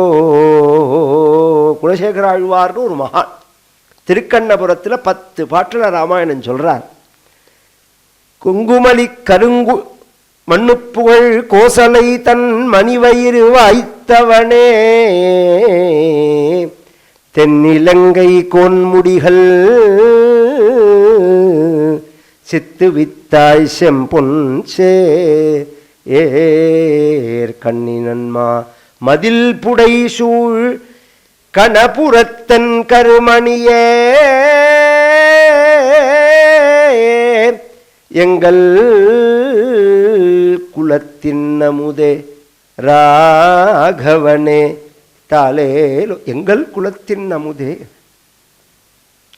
எங்கள் குலத்தோட தெய்வம் அது, எங்கள் தெய்வம் அது அப்படின்னு உரிமை கொண்டாடுவான். என்னானே என்னப்பன் என்பார்க்கு இன்னும் உதையும்பார் மணிவாச்சகர். அந்த பகவான்கிட்ட அந்த உறவை காமிக்கணும் அப்படின்னு, எங்கள் குலத்தின் அமுதே அப்படிங்கிறார். அந்த இவர் சொன்னவர் குலசேகர ஆழ்வார் இருக்காரே, அவர் ஒரு ராஜா, அவர் சாதாரண மனிதர் கிடையாது. அப்ப சொத்தோட வேல்யூ அவருக்கு தெரியுமோ? பாராளும் படர் செல்வம், எங்க தொட்டாலும் சொத்து. தர்மபுரம் திருவாரூர் ஆதீனம் மாதிரி அயோத்திங்கிறது. அந்த தேசத்துக்கு ராஜாவா இருந்துட்டு பகவான் பரத நம்பிக்கை அருளி, நீவே காட்டுல வசிக்கணும் ராமா, பரதன் ராஜாவா இருக்கணும் அப்படின்னு உடனே பகவான் என்ன பண்ணினான்னு சீதை சொல்ல போறாள் பின்னாடி சுந்தரகாண்டத்துல. மனசா பூர்வமாசாத்திய வாச்சா பிரதி கிரகீதவான் அப்படிங்கிறாள். மனசுனால முதல்ல காட்டுக்கு போயிட்டு அப்புறம் போறேன்னு நானா பகவான் வாக்குனால அந்த அளவுக்கு அப்படி உதறினான் பகவான். அந்த ராஜ்யத்தை உதற முடியுமா? தர்மத்துக்காக பகவான் விட்டுட்டு வந்தார். அப்பா இதுல அப்பாவோட வார்த்தை, அதை சத்தியம் பண்றது தர்மம். உலகத்தில் ஒரு மனிதன் தான் சத்தியமாக இருக்கணும்னு நினைச்சா அதுவே பெரிய விஷயம். நாம் சத்தியம் பேசுறவனா இருக்கணும், நாம் சத்தியசந்தனா இருக்கணும் அப்படின்னு நினைக்கிறதே பெரிய விஷயம். தன் அப்பாவை சத்தியசந்தனா பண்ணணும்னு தன் நினைப்பனா எங்கேயாவது? அனுர்த்த பயமுஷித ஹிருதய பிதிர்வச்சன பாலன பிரதிஜாவஜாத யௌவராஜ்யா. நிகமாந்த மகாதேசிகர் சொல்றார் மகாவீர வைபவத்தில், ரகுவீர கத்தியத்தில் சொல்லும்போது, பிதிர்வச்சன பாலன பிரதிஜாவஜாத, அப்பாவனுடைய வார்த்தையை சத்தியமாக பண்ணணும் அப்படின்னு பகவான் கிளம்பி காட்டுக்கு வந்த இடத்துல தான் ராட்சசாலோட விரோதம் ஏற்பட்டு ராவணன் சீதையை தூக்கின்னு போக, சீதையை தேடின்னு வந்த இடத்துல சுக்ரீவனோட சக்கியம் ஏற்பட்டு பகவானுக்கு வாலியை வதம் பண்ணினார். சுக்ரீவனுக்கு பட்டாபிஷேகம் பண்ணி வச்சால் சத்தசந்தனான சுக்ரீவன் வானரங்களை முழுக்க வரவழைச்சு 4 திக்கையும் மேப்பு போட்டு காமிக்கிறான். இந்தந்த இடத்துல இன்னென்ன இருக்கு, இன்னைக்கு நாம தான் கண்டுபிடிச்சோம் அப்படின்னு சொல்றோமோனோ. கொலம்பஸ் தான் அமெரிக்காவை கண்டுபிடிச்சாருன்னா அதுக்கு முன்னாடி யாராவது ஒழிச்சு வச்சாள் அமெரிக்காவை அப்படின்னு கேட்பாளோனோ. அது மாதிரி அது இருக்கிற இடத்துல தான் அது இருக்கு. நம்ம இதிகாசங்கள்ல அந்த பெயர்கள் சொல்லப்படுறது, தீபம்ங்கிற பெயர்ல சொல்லப்படுறது. இது எப்படி இருந்தது, இதுக்கப்புறம் என்ன மலை, என்ன நதி, அங்க வாழக்கூடிய மக்கள் என்ன, அங்க பிளஸ் என்ன மைனஸ் என்ன, எல்லாத்தையும் சொல்றான் சுக்ரீவன். இல்லை ஒரு ஆச்சரியம் என்னன்னா, இந்த பூமி முழுக்க ஒரு ராஜா அயோத்திகாரா, இவாளுக்கு கீழே தான் மற்றவார்கள்லாம். இவா சாம்ராஜ்ய பட்டாபிஷேகம் பண்ணின்றவர்கள். அயோத்தியில ராஜாவா இருக்கிற பரியந்தம் அதுக்கு கீழே தான். எப்படி இப்ப சென்ட்ரல் கவர்மெண்ட்டுக்கு கீழே ஸ்டேட் கவர்மெண்ட்னு சொல்றோமோ, ஒரு காலத்துல அயோத்திக்கு கீழே வேர்ல்டு முழுக்க இருந்தது. வேர்ல்டு முழுக்க அயோத்தியோட கண்ட்ரோல்ல இருந்தது. அப்படி இருந்த தேசம் இது. அப்படி தன் கண்ட்ரோல்ல உள்ள தேசத்திலேயே இந்த இடத்துல இன்ன இருக்கு, இந்த இடத்துல இப்படி இருக்குங்கிறது ராமருக்கு முழுசா தெரியாது, தசரதனுக்கு தெரியும். ஏன்னா தசரதன் 10 திக்கிலையும் தேர் போனவன் அர்த்தம். அதனால அவனுக்கு எல்லா டீட்டெயில்ஸும் தெரியும். ராமருக்கு அது இன்னும் முழுசா தெரியாது. ஆனா சுக்ரீவன் அத்தனையும் சொன்ன உடனே எப்படி தெரியுமா, எப்படி தெரியும்டா சுக்ரீவா உனக்குன்னு கேட்டா, அது கொஞ்சம் தான் எங்க அண்ணா வாலி துரத்தி 1 தடவையா 2 தடவையா சுத்திருக்கேன். எங்க அண்ணா வாலி என்னை துரத்துவான், விரட்டுவான், ஓடுவேன், வேர்ல்டு முழுக்க டூர் போயிருக்கேன். ஆகும் ஒரு இடம் மிச்சம் கிடையாது, பார்க்காத இடம் கிடையாது. ஃப்ரீயா எங்க அண்ணாவால எல்லா இடமும் பார்த்துட்டு வந்திருக்கேன்னா. சுவாமி உடனே 4 திக்கிலையும் அனுப்புறதே சுக்ரீவன் என்ன பண்றான், ஒரு விஷயம் சொன்னான். எல்லாருக்குமே 30 நாள் தான் அவகாசம். 30வது நாள் சாயங்காலத்துக்குள்ள சீதை இல்லைன்னா சொல்லிடணும். சீதை இருந்தா அந்த எண்டு கிடையாது, டேட்டுக்கு எண்டு கிடையாது. சீதை இல்லைன்னா 31வது நாள் கார்த்தால வந்து சீதை இல்லைன்னு சொல்லிட்டா கழுத்தை வெட்டிடுவேன். இந்த சுக்ரீவ ஆஜ்ஞைங்கிறது ரொம்ப பிரசித்தம். ஒரு ராஜா சுக்ரீவன் மாதிரி ஒரு கவர்மெண்ட்டை நடத்தினவனும் கிடையாது, நீ நடத்த போறவனும் கிடையாது. தம்ஷ்டாயுதாஷ்சைவ நகாயுதாஷ்ச அப்படின்னு பின்னாடி சொல்ல போறான் விபீஷணன். இந்த ஆயுதம் எதுனால் அதோட பல்லு நகம்தான் ஆயுதம். பல்லும் நகமும் தான் ஆயுதம். யூனிஃபார்ம் வேண்டாமான்னால் அது அதனுடைய ரோமம் தான் யூனிஃபார்ம். சாப்பாடு கிடையாதான்னா இதெல்லாம் கூட வேண்டாம். ஏதோ கம்ப சோறாது ஒரு பட்டை சோறாது கொடுக்கக்கூடாதான்னா. மாங்காய் நாளில் மாமரம், புளியங்காய் நாளில் புளிய மரம், கொய்யாக்காய் நாளில் கொய்யா மரம், எது கிடைக்கிறதோ அதை சாப்பிடணும். கவர்மெண்ட்டுக்குள்ளே கை வைக்கக்கூடாது, இந்த கிஷ்கிந்த ஸ்டேட்டுக்குள்ளே கை வைக்கக்கூடாது. வெளியில் புறத்தியார் தோட்டத்தில் பிடிங்கி திங்கலாம். ஆனால் ஆர்டர் என்னன்னா 8:55க்கு சுக்ரீவன் முன்னாடி நிற்கணும்னா 8:56க்கு வந்தால் வெட்டிடுவான். இப்போ ஸ்கூலுக்கோ ஆஃபீஸுக்கோ ஒருத்தர் லேட்டாக போனால் வாத்தியாரோ ஆஃபீஸில் உள்ளவாளோ ஏன் லேட்டுன்னா லேட்டாக எடுத்து சாருங்கிறான். கவனித்து கேட்கணும் நான் சொல்கிறத. ஏன் லேட்டாக எடுத்து சரி போங்க. அவன் என்ன கேட்டார், இவன் என்ன பதில் சொன்னான். ஏன் லேட்டுன்னு கேட்டால் அந்த லேட்டுக்கு காரணம் தானே சொல்லணும். லேட்டாக எடுத்துன்னு சொல்கிறது ஒரு காரணமா? நீ முழுக்க அப்படி தான் ஓடின்னு இருக்கு. அதுக்கு மேலே அவன்கிட்ட ஆக்ஷன் எடுக்க முடியாது. எடுத்தால் தொலைஞ்சு போயிடும். உடனே வாத்தியார் வந்து என்ன அடிச்சுட்டாருன்னா போலீஸ் பிடிச்சுன்னு போயிடும் வாத்தியாரை. அது மாதிரி தான் சட்டம் இருக்குது. சுக்ரீவனோடத்தில் அப்படி கிடையாது, விட்டுடுவான் தலையை. அதனால தான் தியாகராஜ சுவாமிகள் இந்த குரங்குகளுடைய அந்த கைங்கரியத்தை பார்த்துட்டு ஒரு கீர்த்தனையில் நான் ஒரு ராம கைங்கரியம் பண்ணுற குரங்கா இல்லாத பேட்டேன்னு வருத்தப்படுறார். குரங்கா இருக்கணும்னா யூனிஃபார்ம் வேண்டாமா, சைன்யத்தில் ஆயுதம் வேண்டாமா, பேட்ச் வேண்டாமாங்கிறதுக்கு ஒரு கீர்த்தனையில் சொல்கிறார். ரோமாஞ்சமானே கன கஞ்சுக்கமு ராமபக்துடனே முத்ரபில்லையு ராமநாமமானே வர ಖಡ್ಗಮಿ ವೀರಾಮನಾಮಮಾನೆ ವರ ಖಡ್ಗಮಿ ವೀರಾಜಿನ್ನು ನಯ್ಯ தியாகராஜு நீக்கே பண்டுரீதி குழு. ரோமாஞ்சம் ஏற்படுறதே, கதை சொல்கிறதே அதுதான் யூனிஃபார்ம். ராமபக்திங்கிறது தான் பேட்ச், ராமநாமங்கிறது தான் கத்தி. இதுவும் எங்கிட்ட இருக்கேங்கிறார் அவர். இந்த குரங்குகளை நாளாக பிரிக்கிறதே தென் திசையில் மட்டும் ஜாம்பவான், அங்கதன், ஆஞ்சநேய சுவாமி முதலிய பிரதான குரங்குகளை அனுப்ப கிளம்பரத்தை எல்லாரும் ராமர்கிட்ட சொல்லுன்னு கிளம்புறார். ராமர் வந்து ஆஞ்சநேய சுவாமியை கூப்பிட்டு கையிலேருந்து மோதிரத்தை கட்டி கொடுத்தார். ஏன்னா இதெல்லாம் இன்றைக்கும் முக்கியமான கட்டங்கள். ராமாயணத்தை விஸ்தாரமாக சொல்கிறவாளை கேட்டாலே இந்த இடத்துக்கெல்லாம் பதில் சொல்ல மாட்டாவா. எல்லாத்தையும் தானே விட்டுட்டு வந்தார் அவர். காட்டுக்கு கிளம்புறதே மோதிரம் எங்கேருந்து வந்தது? அதான் கேட்டிருக்க கதை ஏற்கனவே. அதான் மோதிரம் எங்கேருந்து வந்தது? கிரகஸ்தனாக இருந்தால் மோதிரம் போட்டுக்கணும். அதனால தான் நம்ம ஏன்னா நமக்கு ஞாபகப்படுத்து, இன்னைக்கு நம்ம மதத்தோட சம்ஸ்காரம் தான் அது. அதனால தானே நிச்சயதார்த்த அன்னைக்கு மாப்பிள்ளைக்கு மோதிரம் போடுறதுன்னு வச்சுருக்கோம். எப்படி ஸ்திரீக்கு வந்து ஸ்ரீமங்கல்யம் அடையாளமோ அது மாதிரி பையனுக்கு அடையாளம் எதுன்னா மோதிரம். இந்த பத்தினி இருக்கிற பிறந்த மோதிரம் இருக்கணும் கையில் யாருக்குமே. அதனால தான் நாஸ்திகவாதி உள்பட ஃபோட்டோவில் பார்த்து எல்லாம் மோதிரம் இருக்கும் அவனுக்கு. கோவில் இல்லை, குளம் இல்லை, சாமி இல்லைன்னு சொல்கிறவங்க உள்பட மோதிரம் போட்டுருப்பான். ஏன்னா இந்த சாஸ்திரம்லாம் அவனுக்கு தெரியும். அதுக்காக சொல்ல வரேன், மோதிரம் இருக்கணும் யாராக இருந்தாலும். ராமர் எல்லாத்தையும் விட்டுட்டு வந்தார். கிரகஸ்தன்கிறதுனால மோதிரத்தை வச்சுருந்தா அடையாளமாக கொடுக்குறத அந்த மோதிரத்தை ஒன்றும் ஜாம்பவான் வயசில் பெரியவர் அவர் கையில் கொடுத்துருக்கணும், அல்லது அங்கதன் யுவராஜா அவன் கையில் கொடுத்துருக்கணும். இந்த ரெண்டு பேரையும் விட்டுட்டு ஆஞ்சநேய சுவாமி கையில் கொடுக்கணும் பாலேன்னார். அவர் தான் சீதையை பார்க்க போகிறாருங்கிறதுனால வாங்கிட்டு அவர்கள்லாம் கிளம்பி வரதே ஸ்வயம்பிரபா பிலம்னு ஒரு இடம். இந்த பெல்ட் தான் மகேந்திர பர்வதத்துலேருந்து இப்படி இறங்கி இந்த நாகர்கோவில் பக்கம் வரதே நடுப்பில் பார்த்து எல்லாம் கட்டாந்தரையாக இருக்கும். சில இடங்கள்லாம் மரம் கொடி செடி கொடி இல்லாமல் இங்கேயே நம்ம மதுரை தாண்டி வந்தாலே இந்த பக்கம் கொஞ்சம் திருநெல்வேலி கிட்ட வரதே தான் பச்சையே கண்ணில் படுறது. ஆமாம், இந்த பக்கங்கள்லாம் பார்த்தோம்னா ஒரே கட்டாந்தரையாக இருக்கும். அந்த குரங்குகள்லாம் தவிச்சு போயிடுது அந்த இடம் வந்த உடனே. ஏன்னா ஒரு தீர்த்தம் கிடைக்கல, ஒரு காய் கிடைக்கல, கனி கிடைக்கல. பார்த்துட்டே வந்தால் ஒரு பெரிய பொந்து கிடந்தது. அந்த பொந்துக்குள்ளே போனால் எல்லாமே இருந்தது. சாப்பிட்டுட்டு வெளியில் வரத்துக்கு வழி தெரியாத போது அங்கே ஒரு கந்தர்வ பெண் இருந்தால், ஸ்வயம்பிரபேன்னு பேர். அவள்கிட்ட பிரார்த்திக்க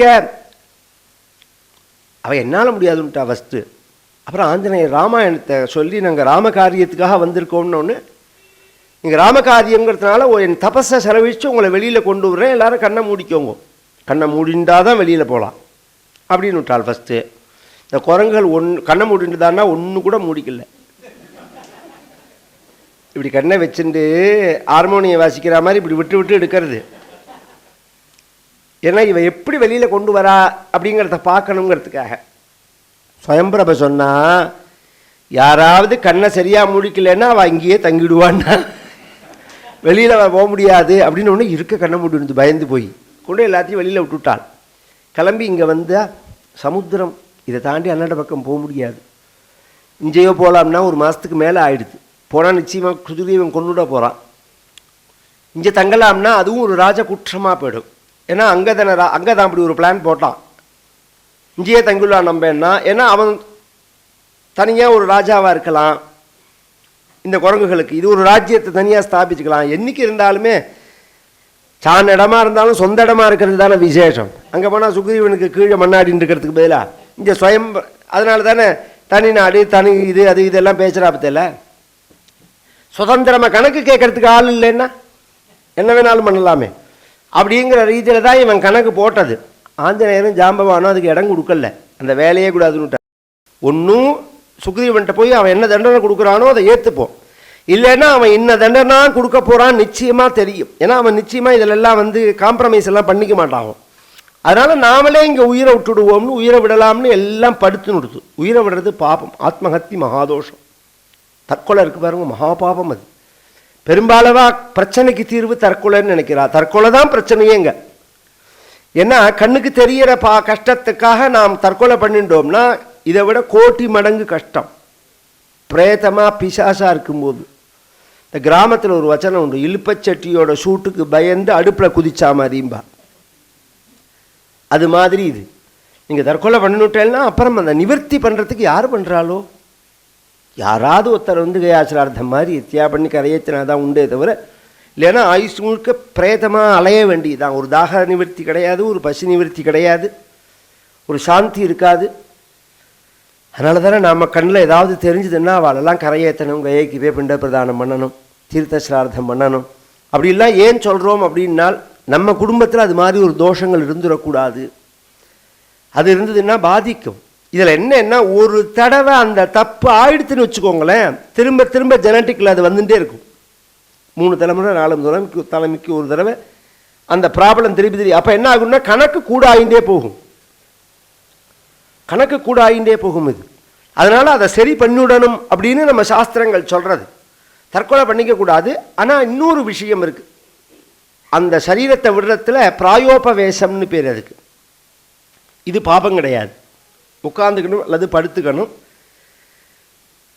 சாப்பிடக்கூடாது, தீர்த்தம் குடிக்கக்கூடாது, யூரின் டாய்லெட்டுக்கு எழுந்து போகக்கூடாது, அப்படியே உட்காந்துட்டே இருக்கணும். நாள் கணக்கில் பிராணன் இழஞ்சு போயிடும். இதை தான் காந்திஜி சத்தியாகிரகம்னார், உண்ணாவிரதம் அப்படின்னு அவர் சொன்னது. இந்த சாஸ்திரத்தில் சொன்ன இந்த பிராயோபவேசத்தை தான். ஏன்னா சாஸ்திரங்களில் 1 நாள் 3 நாள் 5 நாள் 6 நாள் 12 நாள் இப்படி உபவாசாதிகளுக்கு நியமம் இருக்கே தவிர தீட்சை விஷயங்கள்லாம் வரத்தே இல்லை, கிருஷ்ண சாந்திராதி விரதங்கள்லாம் வரத்தே அதுக்கு இடம் இருக்கே தவிர இப்படி கிடையாது. நாள் கணக்கில் மொத்தமாக கிடக்கிறது அப்படின்னு. இன்றைக்கும் ஜெயின மதத்தில் அப்படி இருப்பா. ஜெயின மதத்தில் கடைசியில் சில பேர் அப்படி இருப்பா. ஏன்னா நம்ம சாஸ்திரம் சொன்ன விஷயந்தான், கில தர்மம் தானே அது, அப்படிங்கிற உபதர்மம் தானே அது. இந்த இப்படி பட்னி கடந்து உயிரை விட்டால் தற்கொலை பண்ணிட்ட பாபம் கிடையாது, அப்படியே இருக்கணும். இந்த குரங்குகள்லாம் படுத்துட்டபடியே இருந்ததுன்னா உயிர் பேர்க்கும். படுத்துன்னு ராமாயணம் சொன்னதாம் எல்லாம். அதனால் பொழைச்சதுன்னார். அர்த்தமிருத சஞ்சீவனம் ஸ்ரீ ராமச்சரித்தம் பிரஸ்தூயத்தே அப்படின்னு பராசர பட்டர் விஷ்ணு சஹஸ்ரநாமத்துக்கு வியாக்கியானம் பண்ணும்போது பரர்திஸ் பரமஸ்பஷ்ட துஷ்ட புட்ட சுபேக்ஷணா ராமோ விராமோ விரதோ மார்கோ நேயோ நயோ நயா அப்படிங்கிற இடத்துல இன்ட்ரடக்ஷன் கொடுக்குறார். ராமாவானது சொல்லப்படுகிறது அப்படிங்கிறதுக்கு முன்னாடி ஒரு மிருத சஞ்சீவனம் ஸ்ரீ ராமச்சரித்தம் பிரஸ்தூயத்தே, மரித்தவனையும் பிழைக்க பண்ணக்கூடியதான ராமச்சரித்திரமானது ராம மகிமையானது சொல்லப்படுகிறது. இந்த குரங்குகள்லாம் எப்படி பிழைச்சதுனால் ராமாயணம் சொன்னது பிழைச்சது. எப்படி ராமாயணம் சொன்னது? தபஸ்வாத்தியாய நிறுத்தம் தபஸ்வி வாக்விதாமரம்னு சொன்னது, அப்படி சொல்லலை, எதிர்மறையாக சொன்னது. படுத்துட்டே இருந்த ஒரு குரங்கு சொன்னது, எப்படியே பிறந்தோம் எங்கேயோ வளர்ந்தோம், இப்படி படுத்துன்னு உயிரை விடுற மத்தியா, இதுக்கெல்லாம் காரணம் ராமன் தானே. 60,000 வருஷம் தசரதனுக்கு குழந்தை இல்லையோனோ, சொச்ச காலம் குழந்தை இல்லாமல் இருக்கக்கூடாதா? இந்த கடைசி காலத்தில் ஒரு குழந்தை பிறந்து நம்ம பிராணனை வாங்கிறது பாருன்னு ஒரு குரங்கு.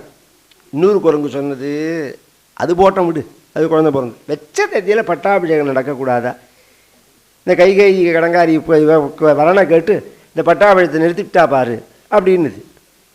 இன்னொரு குரங்கு சொன்னது, அது அவா குடும்ப பிரச்சனை, இதில் போய் நாம் அபிப்பிராயம் சொல்லக்கூடாது. காட்டுக்கு வந்தவர் எத்தனையோ பேர் நடிக்கலையா, வந்தால் அந்த காரியத்தை பார்த்துட்டு அப்படியே போகிறது இல்லையா? இவர் யார் உள்ளே பூந்து விவகாரம் பண்ண சொல்கிறா? இன்டீராக காட்டுக்குள்ளே வந்ததுனால தானே இவாளோடெல்லாம் சண்டை வந்தது, ராட்சசாலோடெல்லாம். நீ கவனிச்சுட்டே வரணும். குழந்தையே பிறக்காதவருக்கு குழந்தை குறக்காமையே இருக்கக்கூடாதா? பிறந்தது எண்ணத்தில் பாலகாண்டம் ஆயிடுது. வெச்ச தேதியில் பட்டாபிஷேகம் நடக்கலையேன்னு சொன்னதில் அயோத்தியா காண்டம் ஆயிடுது. காட்டுக்குள்ளே உள்ளே வந்தாருங்கிற இடத்துல ஆரண்ய காண்டம் ஆயிடுது. அடுத்து கிஷ்கிந்தா காண்டத்தை சொல்கிறது. சீதையை தேடின்னு வந்த அந்த ராமர் கிஷ்கிந்தைக்குள்ளே வராமல் பைபாஸ் வழியாக போயிருக்கக்கூடாதா? எதுக்கு இவர் கிஷ்கிந்தைக்குள்ளே வந்தார்? இவன் சுக்ரீவனை பார்த்ததுனால தானே நமக்கு இந்த பிரச்சனை. இல்லைன்னா நம்ம பிரச்சனை இல்லாமல் இருக்கலாமே. இப்படி பேசிகிட்டே இருக்கிறதே சம்பாத்தின்னு ஒரு கழுகு வர இதெல்லாம் சாப்பிடலாம்னு. அதுக்கு ரெக்க கிடையாது. படுத்துட்டு இருக்கிற குரங்குகளை நாள் கணக்கில் வச்சுன்னு சாப்பிடலாம். இன்றைக்கெலாம் 6 பேர் வெளிநாட்டு சிஸ்டத்தில் ஒரு நாள் குழம்பு ரசம் வச்சுட்டு ஃப்ரிட்ஜில் வச்சுன்னு மாதம் முழுக்க சாப்பிட்றாம தெரியல. அது மாதிரி படுத்துட்டு இருக்கிற குரங்கெல்லாம் வச்சுன்னு சாப்பிட்லாம். அது அப்படியே இருக்கிற ராமாயணத்தில் இல்லாததை சொல்லலைன்னா அங்கங்கே தேடின்னு அலைய வேண்டாம். ஆயிரக்கணக்கான குரங்குகள் இருக்குது. ஒரு நாளைக்கு 4 குரங்கு வீதை வச்சுருந்தா கூட ஒரு 10-15 மாதம் கவலைப்பட வேண்டாம் அப்படின்னு நினச்சின்னு தான் வருது அது கிட்டக்க. அப்போ சொன்னது ஒரு குரங்கு பாரு, ஜடாயுவும் கழுகு, இதுவும் கழுகு, அது உயிரை விட்டுது ராமனுக்காக, இது நம்மளை சாப்பிட வரதுன்னு. அப்போ அந்த சம்பாதி கேட்டது, ஜடாயுன்னு சொல்கிறீங்களே நீங்கள் யாருன்னு கேட்டது. உங்களுக்கு ஜடாயுவை தெரியுமான்னு கேட்டது. உனக்கு ஜடாயுவை தெரியுமான்னு குரங்குகள் பதிலுக்கு கேட்டது. என் தம்பி ஜடாயுன்னா. சம்பாதி ஜடாயுவென்பார் தாமிருவர் புல்லாருக்கு ஆனார் புள்ளிருக்கு வேலூரேன்னு சம்பந்தர் தேவாரம், வைத்தீஸ்வரன் தேவாரம். அது அருணன் அப்படிங்கிற சூரியனுடைய சாரதிக்கு 2 குழந்தைகள். கருடன் அருணன்கிறது வினதாவோட புத்திரன். கத்ருஷ்சவேசு பர்ணீச்சாத்ம ரூபயோரஸ்பர்தே தாகும் சா கத்ருஸ் வேதத்தில் வருது, சம்ஹிதா பாகத்தில் வருது அந்த இது விஷயம். கத்ரு சுபர்ணி வினதா அப்படின்னு, சுபர்ணி தான் வினதா. 2 சம்சாரம் கஷ்யபருக்கு. அதில் வினதாவோட குழந்தைகள் கருடன் அருணன் அப்படின்னு. அந்த அருணனோட குழந்தைகள் ஜடாயு சம்பாத்திங்கிறது. இப்படி சொன்ன உடனே இவைகள்லாம் ராமாயணம் சொல்ல, அதுக்கு எரிஞ்சு போன ரெக்க முளைச்சுட ராமாயணம் கேட்ட மகிமையினால உடனே அது சமுத்திரத்தில் தன் தம்பிக்கு தர்ப்பணம் பண்ணினதுன்னு இருக்குது. இதுதான் இந்த முக்கியமான விஷயம், கதை இல்லை. ஒரு மிருகங்கள் வாழ்க்கையை பற்றி எத்தனையோ ரிசர்ச்சுகள் எல்லாரும் பண்ணுறா. எல்லாத்தையும் பற்றி பண்ணுறா இருக்கிற வேலையை விட்டுட்டு. நம்ம சாஸ்திரங்களில் ரிஷிகள் இதெல்லாம் சொல்லிட்டு போயிருக்கா.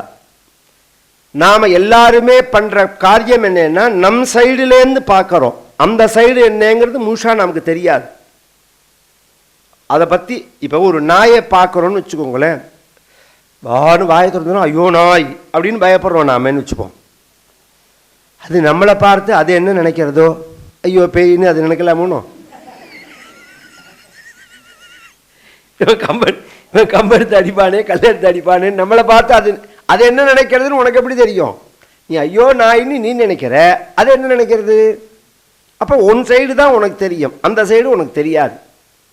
அந்த சைடையும் திவ்ய ஞானம் உள்ள மகரிஷிகள் நமக்கு காண்பிக்கிறார். சில இடங்களில் தர்ப்பணம் பண்ணினதுங்கிறார். அந்த சம்பாதி தான் சொன்னது லங்கையில் இருக்காள். ஏன்னா தூரதிருஷ்டி உண்டு. லங்கைக்கு யார் போகிறது அப்படிங்கிற கேள்வி வரத்தே 10 யோஜனை 20 யோஜனை 30 யோஜனைன்னு இந்த சமுத்திரத்தோட அளவு 100 யோஜனை. 100 யோஜனையும் தாண்டி பேட்டு திரும்பி 100 யோஜனை தாண்டி இந்த பக்கம் வரக்கூடிய சக்தி யாருக்குமே இல்லை. அங்கே தான் 100 யோஜனை தாண்டிடுவேன், திரும்பி வருவேனான்னு தெரியாதுன்னா. இதுக்கு இந்த கூட்டத்தில் ஒருத்தர் பேசவே இல்லை. யாருன்னா ஆஞ்சநேயர். அவர் எங்கே இருக்காருன்னு பார்த்தா அனுமானு ஏகாந்தமாஸ்திதா.